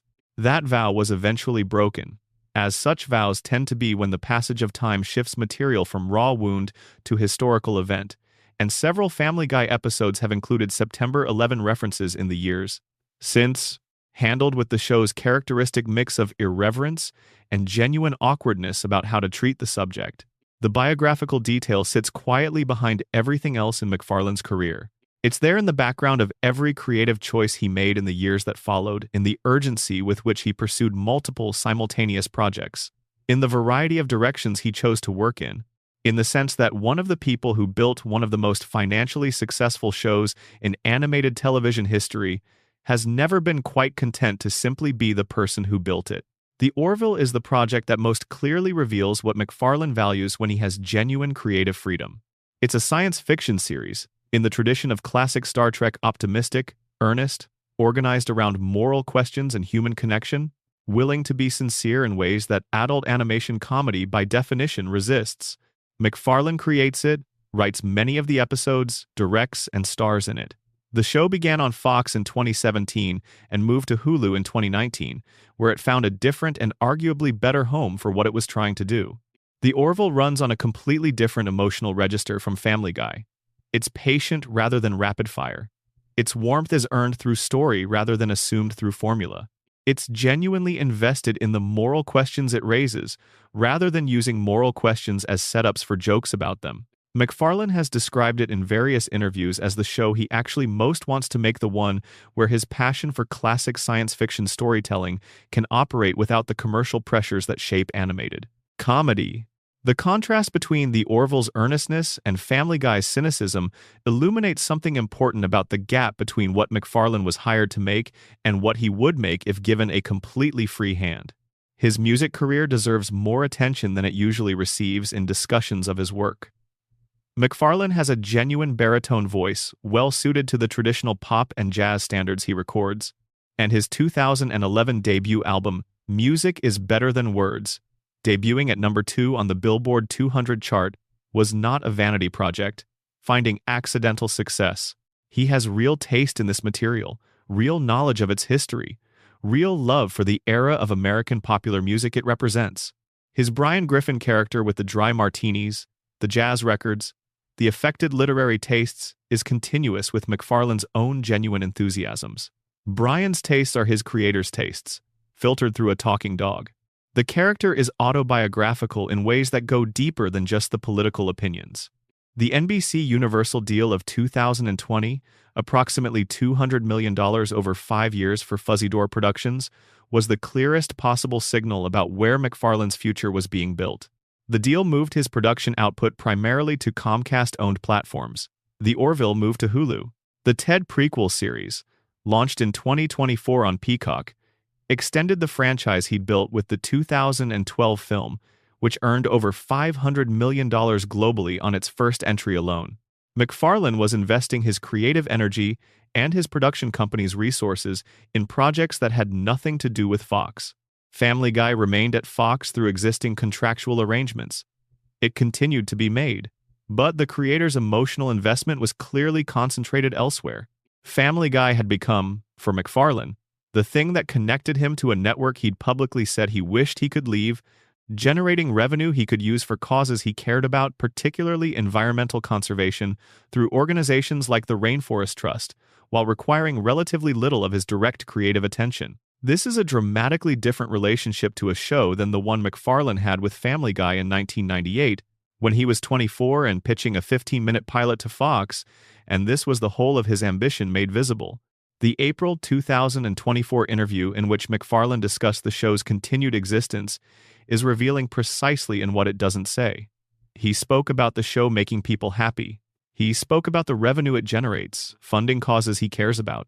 He spoke about the concept of escape velocity, the idea that a show running long enough eventually generates its own momentum, and that the only reason to stop is if the audience stops caring. He did not speak about creative excitement. He did not describe stories he was eager to tell or directions he wanted to explore. The show was framed as a vehicle for good causes and a reliable source of audience satisfaction. These are not bad reasons for a show to exist, but they are different reasons from the ones that produce great television. The April 2025 mega renewal deal, which extended Family Guy through season 27 and the 2028 to 2029 television season, coinciding with the show's 30th anniversary, confirmed the business logic completely. Each season under the new deal would consist of 15 episodes. The show would continue to be produced, regardless of creative considerations, because the economics still worked. The streaming rights remained valuable, the cable reruns continued generating revenue, the merchandise moved, the global brand recognition was real. None of these revenue streams required the current season to be particularly good.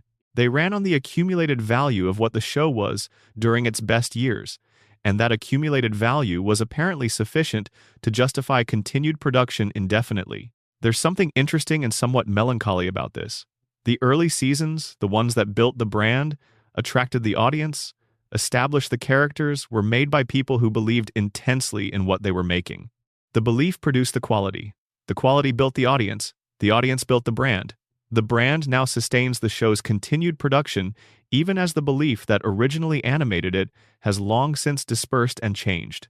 The show exists on the interest accruing from an investment made in 1999. The principal has been spent. Section 11. The deep end fan theories, hidden continuity, and the bottom of the iceberg. This is the deepest layer. The surface has been covered. The character origins have been documented. The behind-the-scenes stories have been told. What remains are the things that require the most attention. To find the theories that only emerge from watching very carefully across many seasons, the continuity threads the show laid down and never picked back up, the details hiding in plain sight across thousands of episodes that most viewers never noticed. One of the most sustained and seriously argued theories in the Family Guy fandom concerns the nature of Stewie's intelligence in the earliest episodes and whether the show was deliberately leaving room for it to be interpreted as fantasy rather than fact. In the very first episodes, there are moments that don't cleanly resolve if you assume Stewie's weapons and technology are physically real in the world.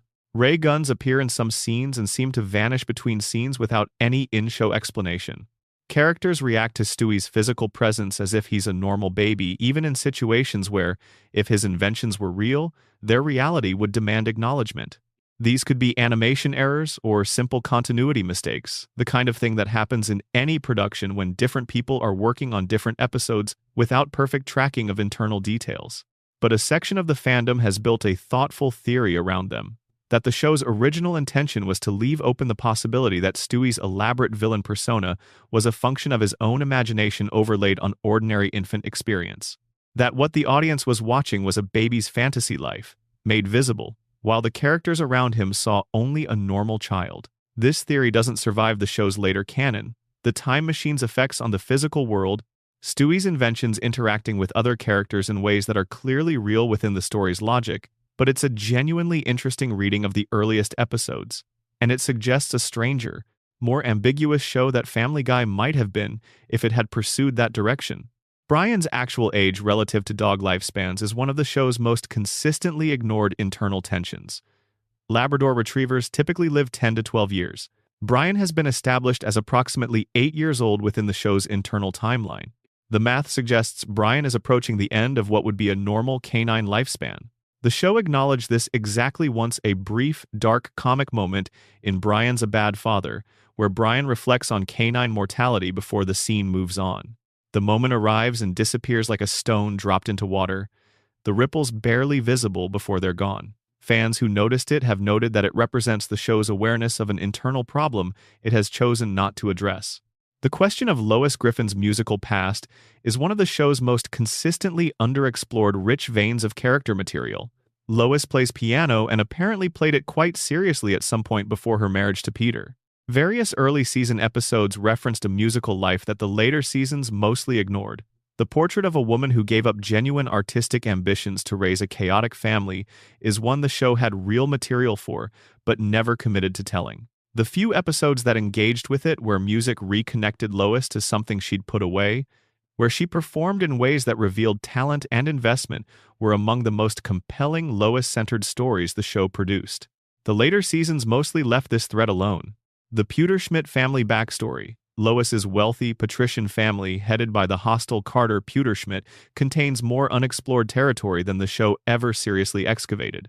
Carter's wealth, its origins, the specific shape of the Pewterschmidt family's history in New England society, the class difference between Lois's origin family and the Griffin household she chose. These are threads the early seasons occasionally pulled on and the later seasons mostly left alone. The class dynamics implicit in Lois having come from money and chosen Peter are real and interesting, and the show had the wit to gesture toward them without the patience to follow through. The hidden newspaper headline in Season 4's Model Misbehavior is one of the show's most frequently cited fan-discovered Easter eggs. The Griffins win a boat race, and their story appears in local newspapers. When viewers paused on DVD, they discovered a second headline below the main story. DVDs paused for headline joke millions disappointed. The show had planted a gag specifically for people watching on DVD who would pause frames looking for hidden details, and then made the gag about the disappointment of finding it. This is a particularly self-aware piece of meta-humor, the show acknowledging its fans' habits and then gently mocking them for having those habits, while also rewarding those habits by having something there to find. The Bender from Futurama cameo in the background of the cantina scene in Blue Harvest is one of those blink-and-miss-it details that rewards attentive watching. The cantina sequence populates its background with various alien figures, and among them, visible briefly, for people pausing on the right frame, is Bender from Futurama, the robot from another Fox animated show, sharing a fictional universe momentarily. The scene also includes Roger from American Dad and Coach McGurk from Home Movies, creating a brief crossover of multiple animated worlds that most first-time viewers missed entirely. The theory that Meg Griffin is the only fully real character in the show, the only one whose psychological responses to her situation map onto how an actual person would respond to those circumstances, has circulated in the fandom for years and rewards serious consideration. The argument is that everyone else on the show operates according to cartoon logic. Consequences don't genuinely stick. Personalities reset. Reactions are exaggerated for effect rather than authentic to character. Meg, by contrast, seems to actually feel what's happening to her. Her sadness is real sadness. Her humiliation is real humiliation. Her occasional flashes of strength and insight are real rather than performed. This makes her, paradoxically, the most human character in a show that ostensibly centers on human characters. The family around her operates according to rules that don't apply to people. Meg is stuck in a cartoon world while being, emotionally, the person in the room who actually understands what's happening. The comedy the show generates from her suffering is, from this perspective, a kind of horror, the most real person in the room being treated worst by the least real ones. It's an unintentional reading that makes the show considerably darker than it intended to be. The Quahog geography question whether the fictional city has a consistent internal layout that the writers have tracked across all episodes is one of those niche fandom obsessions that produces impressive work when pursued. Seriously, some fans have attempted to construct a complete map of the town based on the positioning and relationships established across hundreds of episodes. The results are imperfect. The show isn't rigidly consistent in its geography, and different episodes establish spatial relationships between locations in ways that sometimes contradict each other. But the effort itself is revealing. It demonstrates how seriously some viewers have engaged with the fictional world, how much they've wanted to believe in it as a real place with real spatial logic, rather than as a series of sets built around whatever each episode requires. The Diane Simmons murder is perhaps the most interesting example of the show's capability for genuine consequence.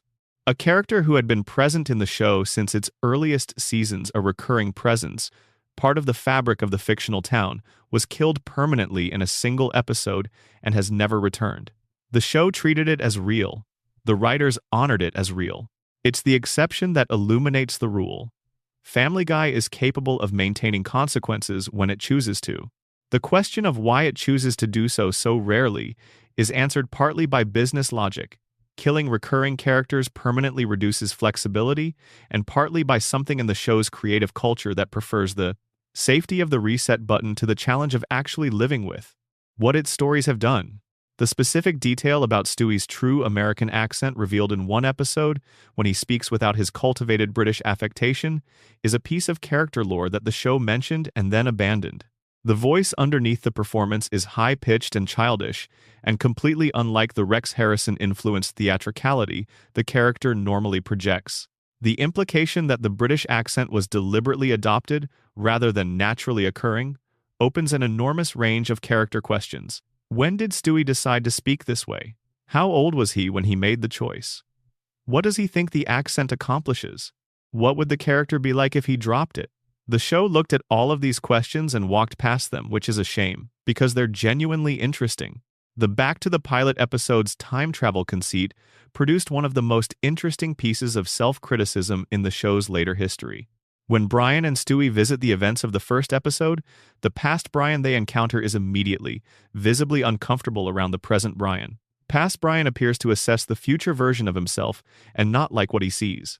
The show turned its own time travel mechanic into a vehicle for the present creative team to comment on what the character had become, using the distance of fiction to say something that would have been hard to say directly.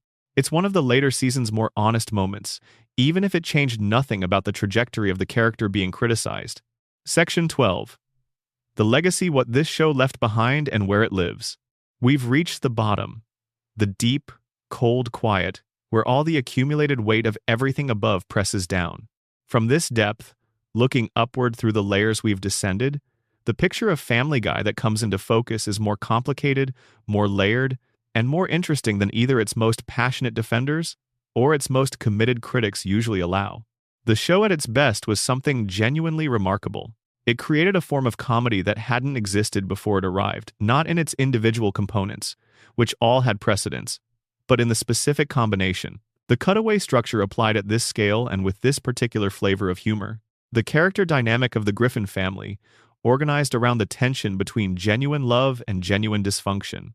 The specific register of McFarlane's sensibility, simultaneously intellectually ambitious and deeply committed to populist entertainment, taking highbrow references and placing them in service of comedy anyone could access.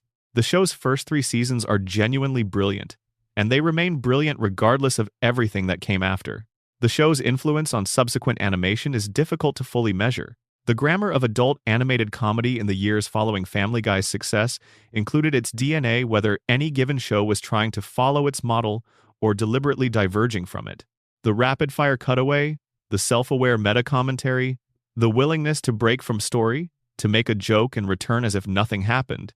These became available tools in the animated comedy toolkit because Family Guy proved they could work at scale. Shows that came after it that didn't want to be like it still operated in a landscape it had shaped. American Dad, created by McFarlane alongside Mike Barker and Matt Weitzman, launched simultaneously with Family Guy's 4th season, is the comparison that illuminates the specific choices that made Family Guy what it is in its decline. American Dad started smaller, less confidently, with a too heavy reliance on political satire that the early seasons hadn't figured out how to balance. It was dismissed as Family Guy's lesser sibling, and for the first season or 2 the dismissal had some validity. Then it found its footing and kept developing. The decision not to use cutaway gags, a structural choice that distinguished American Dad from the beginning, forced its writers to make every episode work as a complete story. Jokes had to emerge from characters and situations. Scenes had to connect to each other. The plot had to bear the weight of the episode's entertainment value rather than outsourcing that weight to random disconnected gags. This constraint became the show's greatest strength. It produced writers who were better storytellers, and over many seasons it produced a show whose episodes were more consistently satisfying from beginning to end.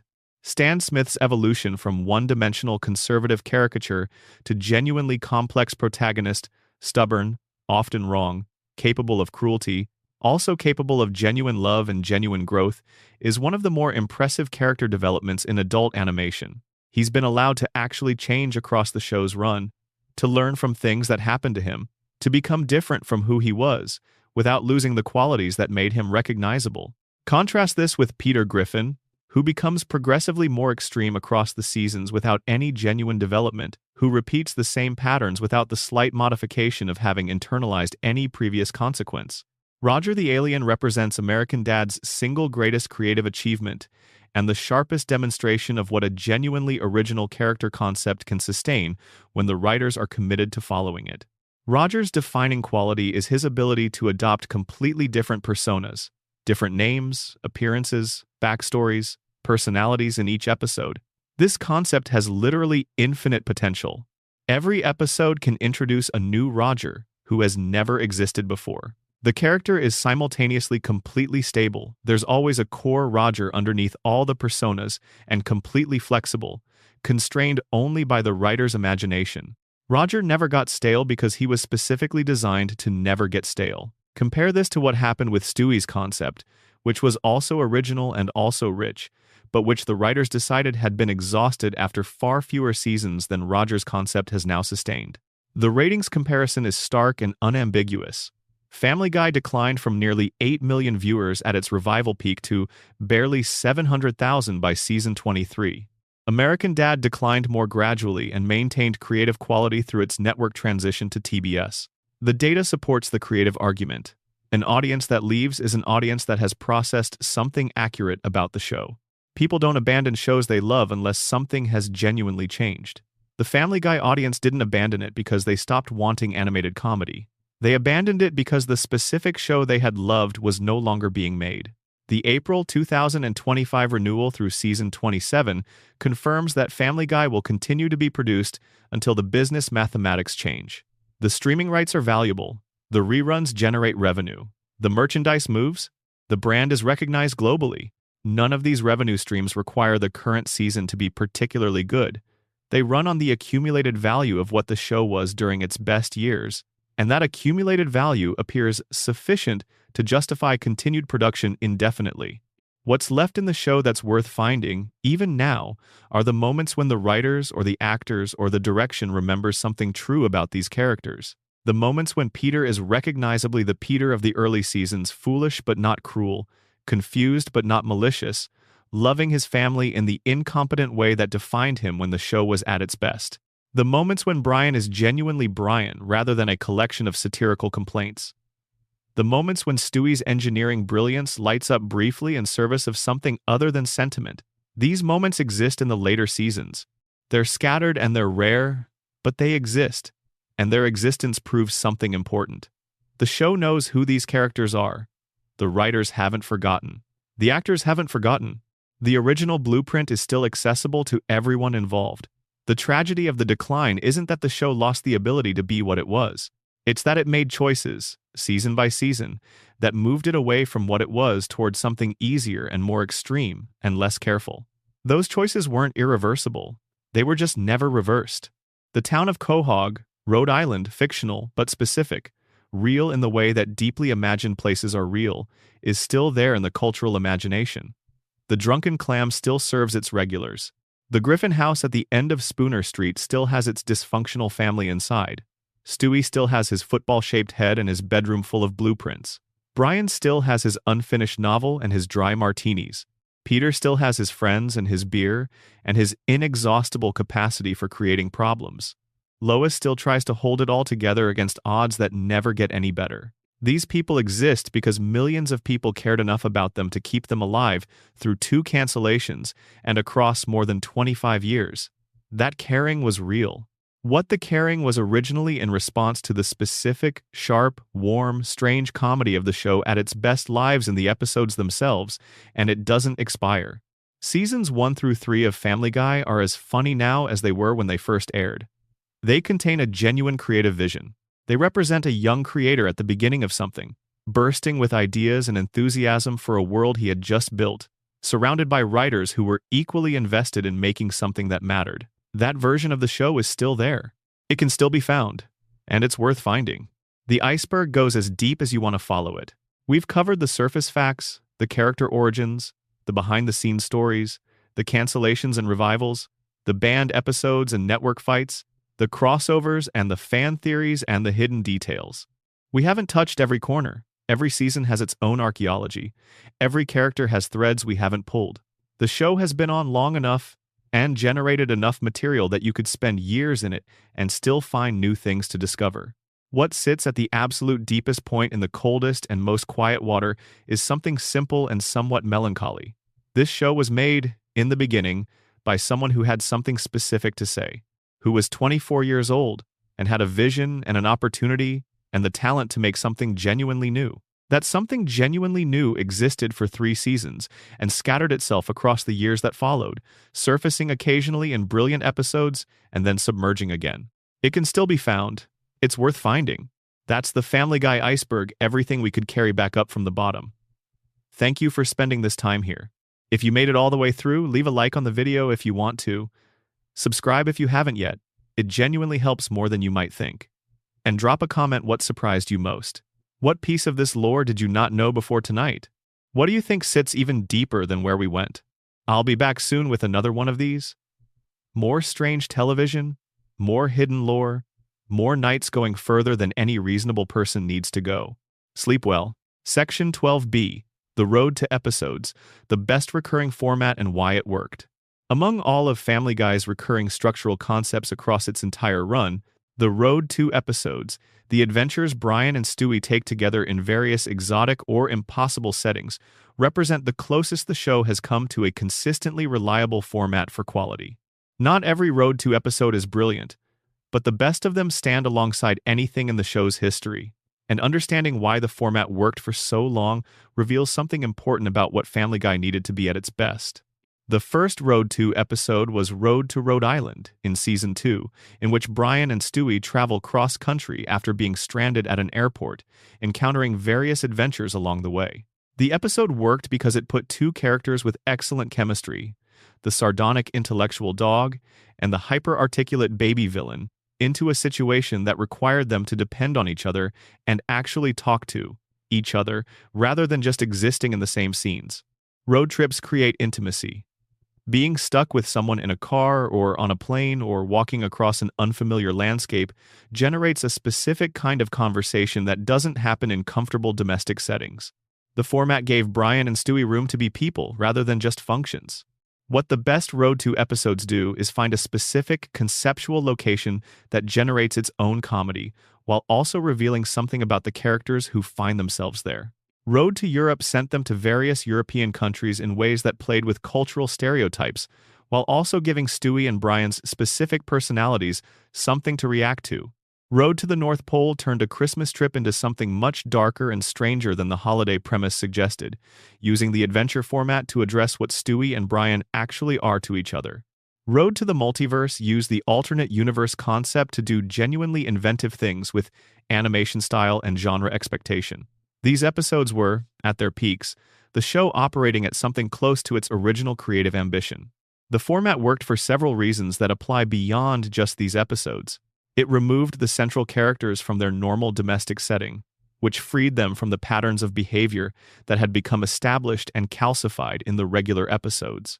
It created a structure, the journey, the obstacles, the destination that gave episodes a shape when the show's regular format had become increasingly plotless.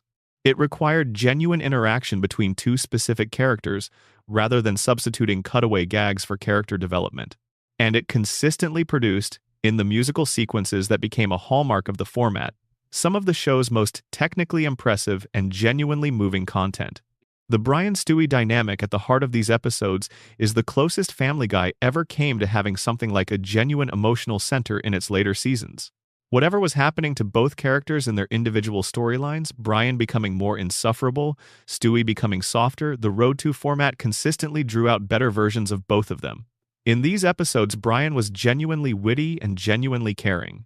In these episodes, Stewie was genuinely brilliant and genuinely loyal. The format seemed to act as a creative reset, pulling both characters back toward their best selves in ways that the regular episode format couldn't sustain. The Christmas Guy, which brought Brian back from the dead in Season 12, was structured as a Road to episode at heart. Stewie traveling through time, making decisions, ultimately sacrificing something significant to save his best friend. The episode worked because it drew on everything the Road to format had built over the previous decade: the genuine emotional weight of the Brian-Stewie friendship, the established stakes of what losing Brian would mean to Stewie, the willingness to let the characters be fully themselves rather than cartoon versions of themselves. It was, in some ways, the format's finest hour. The Road to episodes also had unusually sophisticated musical content. Road to Rhode Island included a song sequence about Brian's complicated feelings about his mother that worked as actual comedy songwriting, specific, surprising, emotionally honest. The Christmas special Road to episodes had elaborate original musical numbers.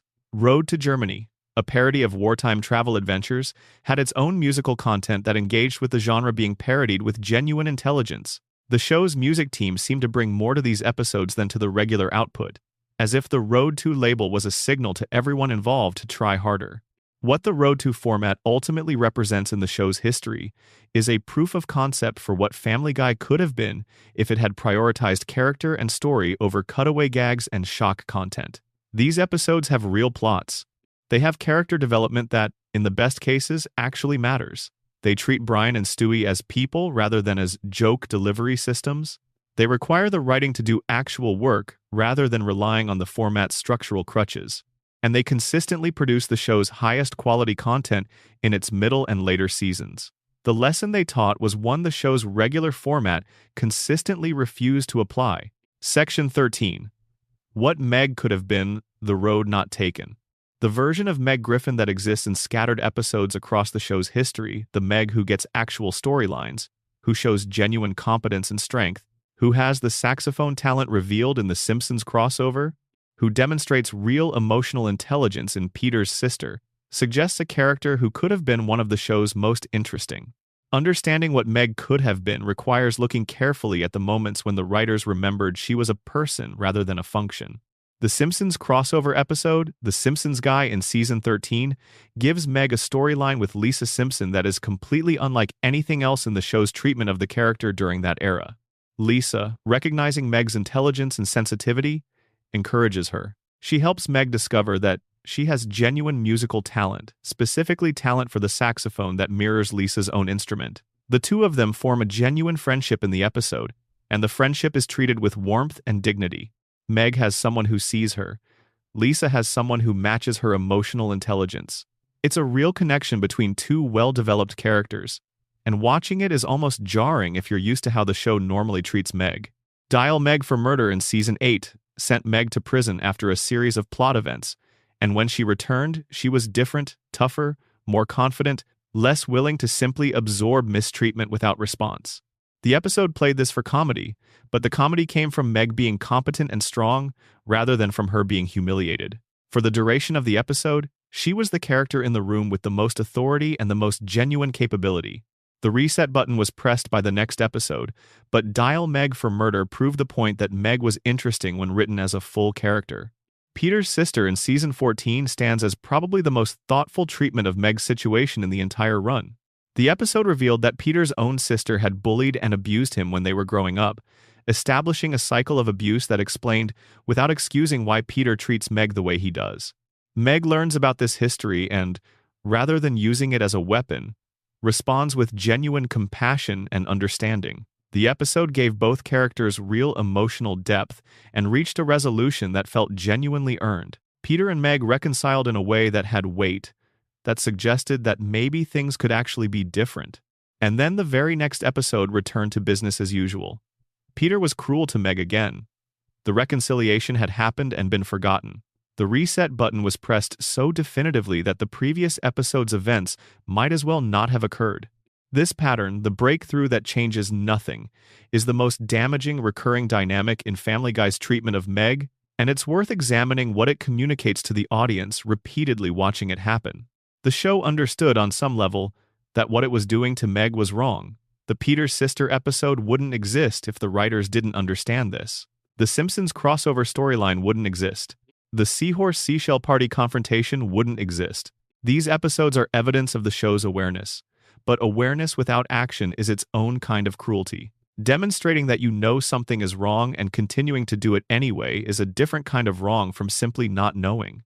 The later seasons' improvement in Meg's treatment, the decrease in extreme abuse around Season 14 and 15, the increase in storylines where she's competent and tough has been credited partly to the addition of more women to the writing staff.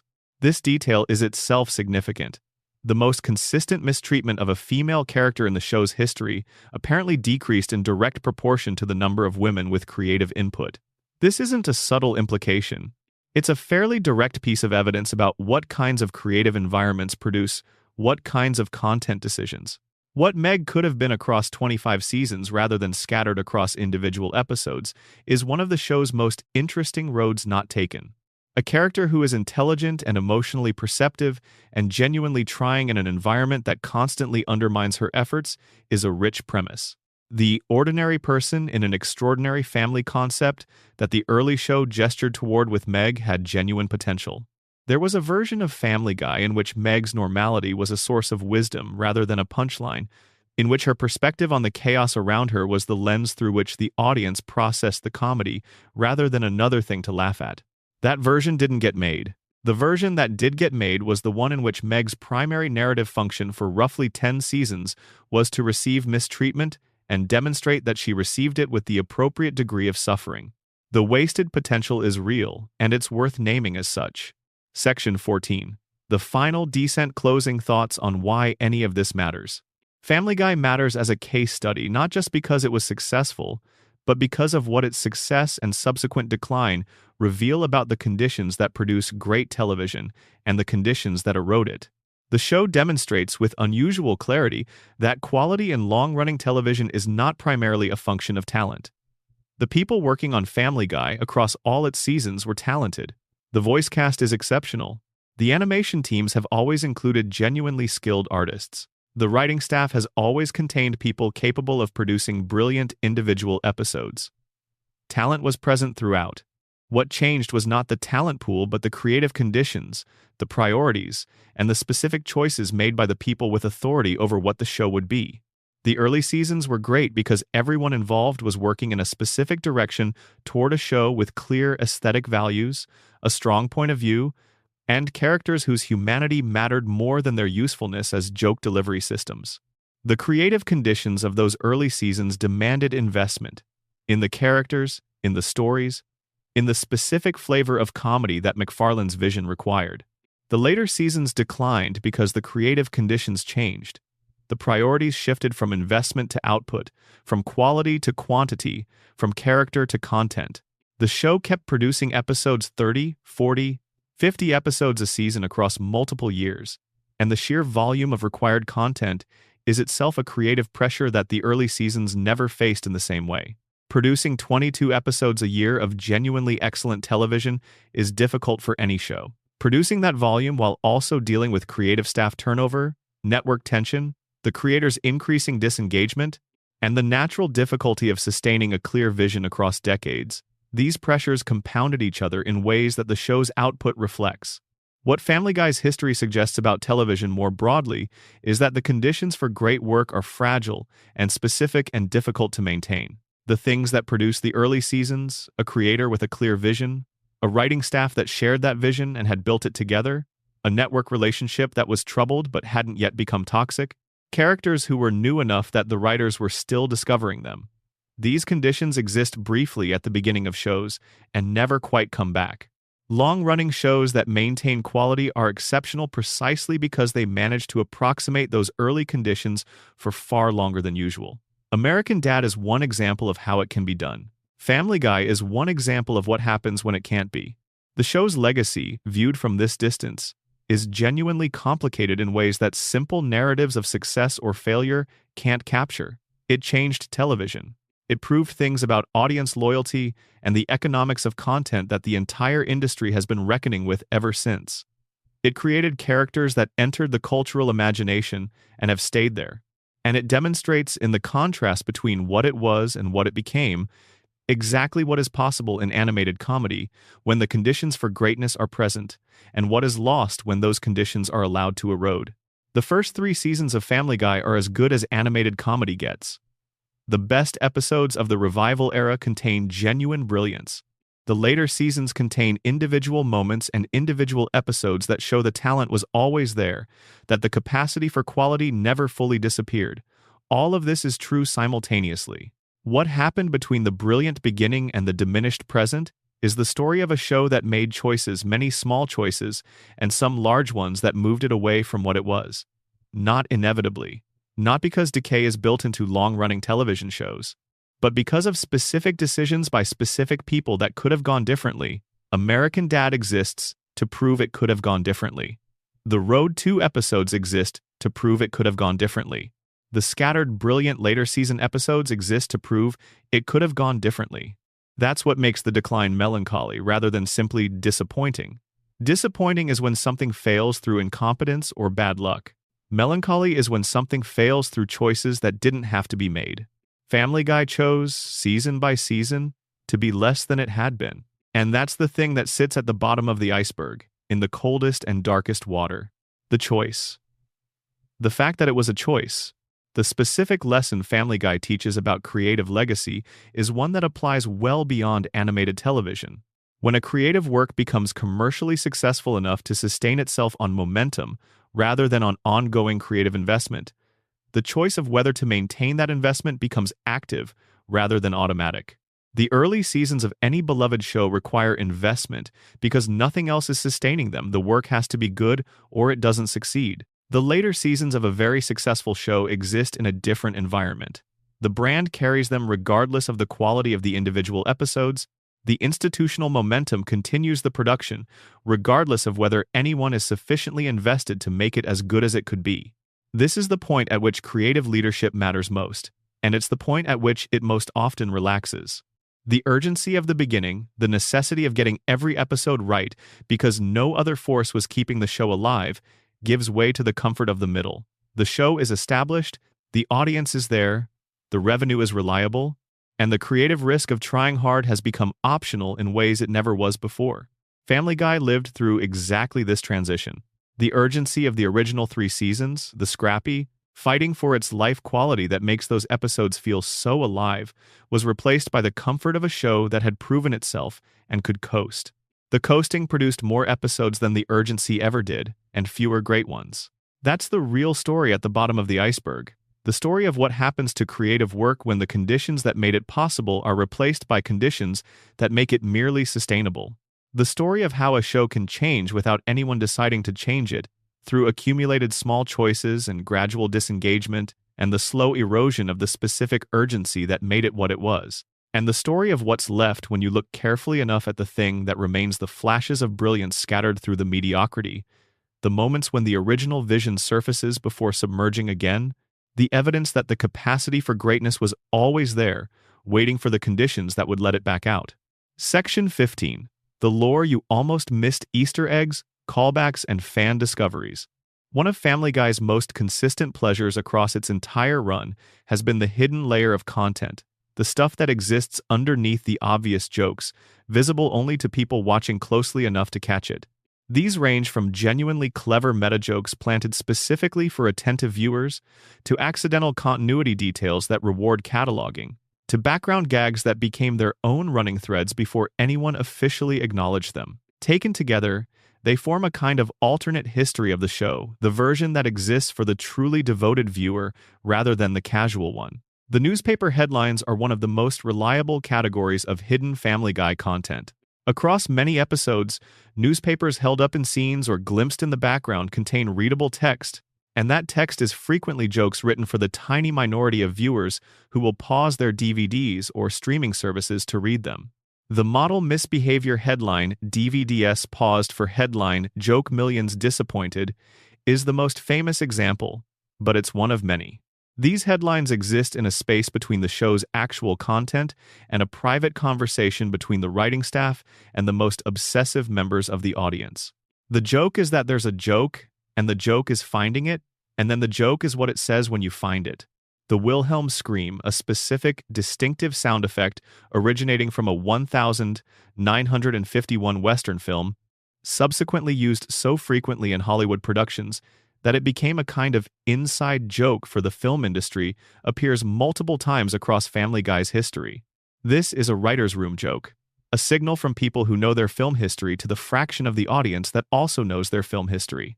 The scream is usually easy to miss because it happens quickly and fits naturally into whatever action is occurring.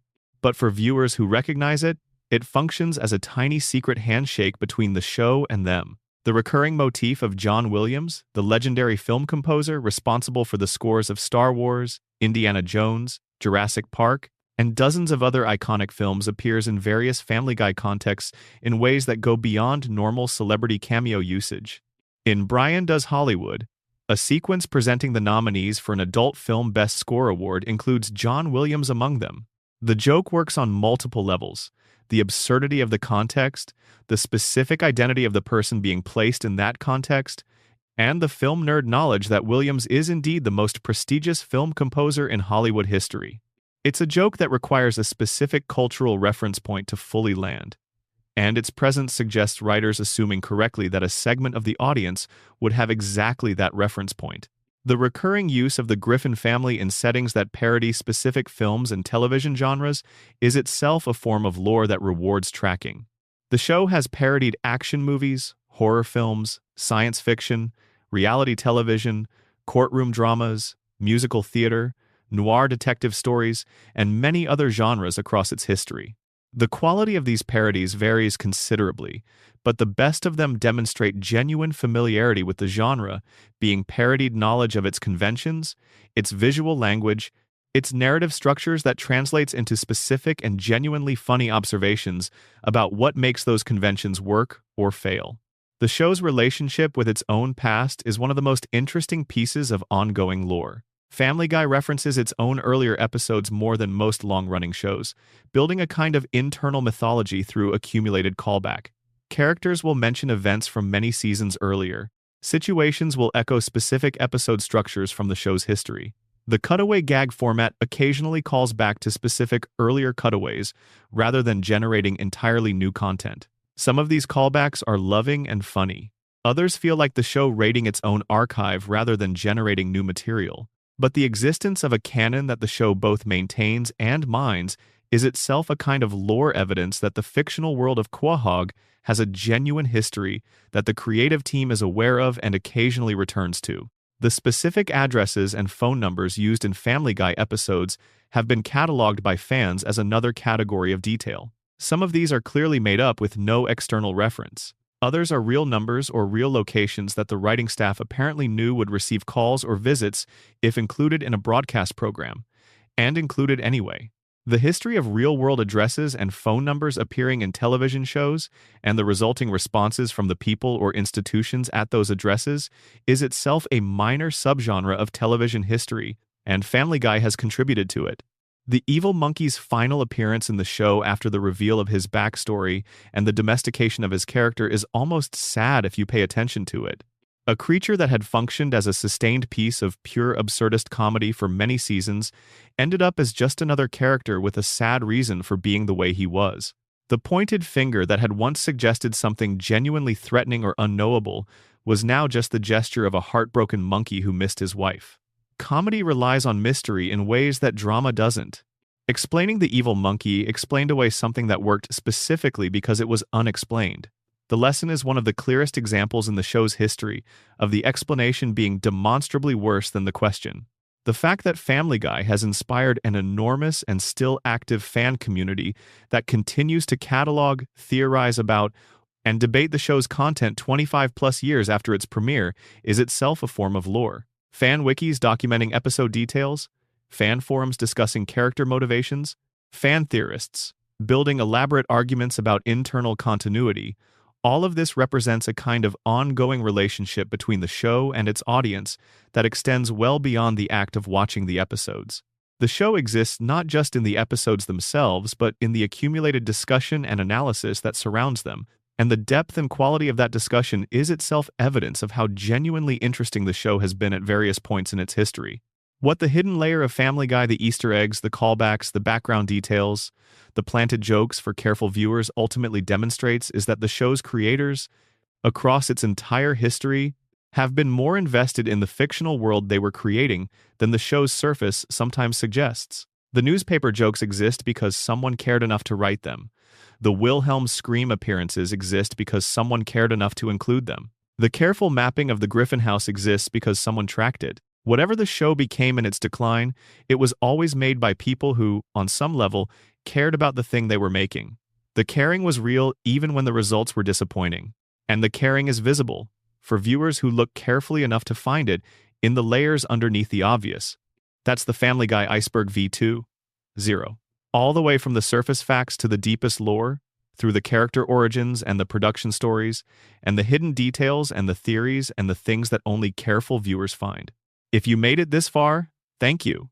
Genuinely. Drop a like if you want to, subscribe if you haven't, and leave a comment telling me what surprised you most, or what you think sits even deeper than where we went tonight. I'll be back soon with another one of these. More strange television, more hidden stories, more nights going further than anyone reasonable needs to go. Sleep well. Bonus section. The pilot nobody saw, and other lost Family Guy artifacts. Before there was Family Guy as we know it, there was a rougher, stranger pilot that Fox received and responded to, and a whole category of lost or altered content that sits at the very edge of the show's official canon. This material, the unaired, the altered, the never quite finished, forms its own category of deep iceberg lore. The original pitch to Fox was 15 minutes long, considerably shorter than a full episode. MacFarlane animated it himself, reportedly spending 6 weeks working essentially around the clock to get it done in time for a presentation deadline. The resulting short introduced the Griffin family in recognizable form, but with differences in character design and tone that distinguish it from the finished show. The Peter of the original pitch was slightly less exaggerated, the animation rougher, the jokes simpler. It was a proof of concept rather than a finished product, a demonstration of what MacFarlane could do rather than the thing he was ultimately going to do.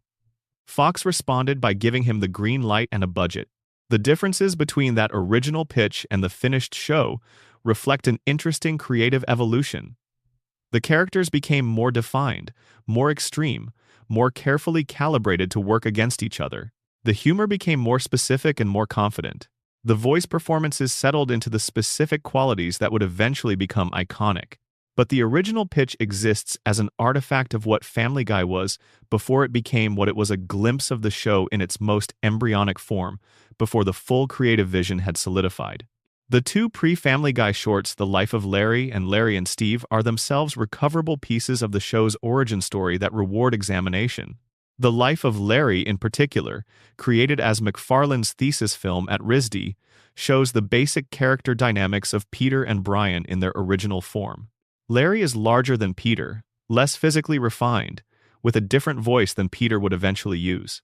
Steve is thinner and more elegant than Brian, closer to the purebred dog design that was later abandoned in favor of the Labrador. Watching these shorts with knowledge of what they would eventually become gives them a specific quality, like looking at early sketches from an artist you know well, where you can see the characteristics that would eventually define the finished work, barely visible in rough form. The songs and musical numbers that were cut from various Family Guy episodes before air, or that exist in alternate versions on DVD releases and promotional materials, form another category of lost content. The show's unrated DVD versions frequently include material that was cut for time or content from the broadcast versions, extended scenes, alternate takes on specific moments, jokes that were pulled at various stages of production. These cuts and alternates are themselves a form of archaeological record, a way of seeing the show's creative process from the outside, of understanding which choices were made and what the alternatives looked like. The specific network notes that Fox gave the writing team across the show's history, the instructions, the objections, the directives that shaped what ended up on screen are not part of the show's public record, but their effects are visible in various places. The existence of partial terms of endearment only on DVD, the 4-year delay on When You Wish Upon a Weinstein, the specific moments in other episodes where the comedy pivots away from territory that presumably attracted network concern, all of these reflect a negotiation between the show's creative ambitions and the network's risk management that happened mostly behind closed doors and left only indirect evidence in the finished product. The show's relationship with unaired content extends to promotional materials and convention appearances. MacFarlane and the cast have done panels at San Diego Comic-Con and other events where they've read from scripts or previewed content that was subsequently altered before broadcast. The partial terms of endearment table read that MacFarlane staged in response to Fox's ban is the most significant of these. But similar events across the show's history have produced moments where the show existed in a state between what was planned and what ultimately aired. The international versions of Family Guy, dubbed and sometimes edited for various markets, represent their own category of alternate content. Different countries have required different cuts at different times. The Venezuelan ban on Family Guy following the Season 7 episode 420, in which Venezuela's government cited the episode as an example of the United States promoting drug use and warned local cable stations they would be fined for continuing to air. The show is one of the more dramatically specific examples of the show's content being regulated internationally. Russia has also had specific episodes restricted or banned at various points. These international regulatory histories are themselves a document of how different cultural contexts respond to the same content. The question of what the show might have looked like if MacFarlane had remained more directly involved throughout its entire run is ultimately unanswerable but worth considering. The creative decisions that moved Peter from lovable fool to dangerous maniac, that transformed Brian from voice of reason to insufferable fraud, that retired evil Stewie in favor of a softer replacement, would a more hands-on MacFarlane have prevented these? Or would the same creative pressures that produced them have operated on MacFarlane himself? The answer probably lies somewhere between those extremes. Some decisions MacFarlane would have redirected. Others were responses to genuine creative challenges that any long-running show faces, challenges that don't disappear simply by having the original creator in the room. What's certain is that his presence would have mattered in ways that the absence of the original creative voice always matters. The specific instinct for when something had gone too far, or not far enough, or was funny for the wrong reasons, this is not something that can be documented and transferred. It lives in the person who has it, and when that person steps away, the instinct leaves with them. Family Guy in its current form is a show operating without the person who understood it best. It continues to produce episodes, it continues to generate revenue, it continues to exist in the cultural conversation in ways that smaller, better shows often don't manage to. These facts don't cancel each other out, and they don't need to be resolved into a clean conclusion. A show can be simultaneously a commercial success and a creative disappointment. A show can have a brilliant past and a mediocre present. A show can matter enormously to millions of people and still be a shadow of what it once was. Family Guy is all of these things simultaneously, and understanding it that way, without collapsing the complexity into a simple verdict, is the most honest way to carry it with you. Now go to sleep. A final note on the show's music and sound. One underexplored aspect of Family Guy's production history is the role that music and sound design have played in shaping the show's identity. The show has always had a strong musical component. MacFarlane's genuine passion for traditional American popular song lived to Family Guy's DNA in ways that go beyond Brian's character preferences or the show's occasional parody numbers. The early seasons had a music supervisor and a composer team whose work gave the show a specific sonic identity. Ron Jones, who composed for Star Trek: The Next Generation, among other credits, did music for the early seasons. Walter Murphy, a composer who had worked on pop productions in the 1970s, contributed significantly to the show's musical texture in the revival and later seasons. The combination produced a show where the music was doing real work setting tone, reinforcing comedy, occasionally elevating individual scenes beyond what the animation and dialogue alone could achieve. The original songs written for Family Guy across its history are an enormous and underappreciated body of work. You Have AIDS from the Season 4 episode Peter's Two Dads is a darkly comic song about delivering terrible medical news that works as a comedy piece and as a piece of songwriting. Simultaneously, it has actual melodic craft, actual harmonic development, a structure that builds rather than simply repeating a joke. Prom Night Dumpster Baby from Season 6 is genuinely strange and genuinely affecting. One of those moments where the show's willingness to go to an uncomfortable place produced something that was both funny and oddly moving. The Broadway-style production numbers that appear across the show's history, particularly in the Road 2 episodes, and the special presentations are consistently more sophisticated than the show's reputation as crude adult animation might suggest. MacFarlane's ear for this material, developed through years of genuine engagement with the American musical theater tradition and the popular song canon, translates into production numbers that have real musical intelligence behind them. The show also has a distinctive sound effects vocabulary, a set of recurring audio cues, and specific sound designs that became associated with particular comedic rhythms over the years. The specific sound of a cutaway transition, the specific musical stings used for certain kinds of punchlines, the specific audio texture of the show's physical comedy, these contribute to Family Guy's recognizability in ways that are rarely discussed, but that any regular viewer would identify immediately if a single episode were played with the wrong sound design. The music has been one of the show's more consistent elements across the quality variations of its different eras. Even in seasons where the writing has been inconsistent or the animation has felt flat, the musical choices have often been genuinely good. The right song for a specific scene moment, the right musical tone for a specific episode's emotional register. The music team has maintained a level of craft throughout the show's run that not all other departments have managed to sustain, and this consistency deserves recognition.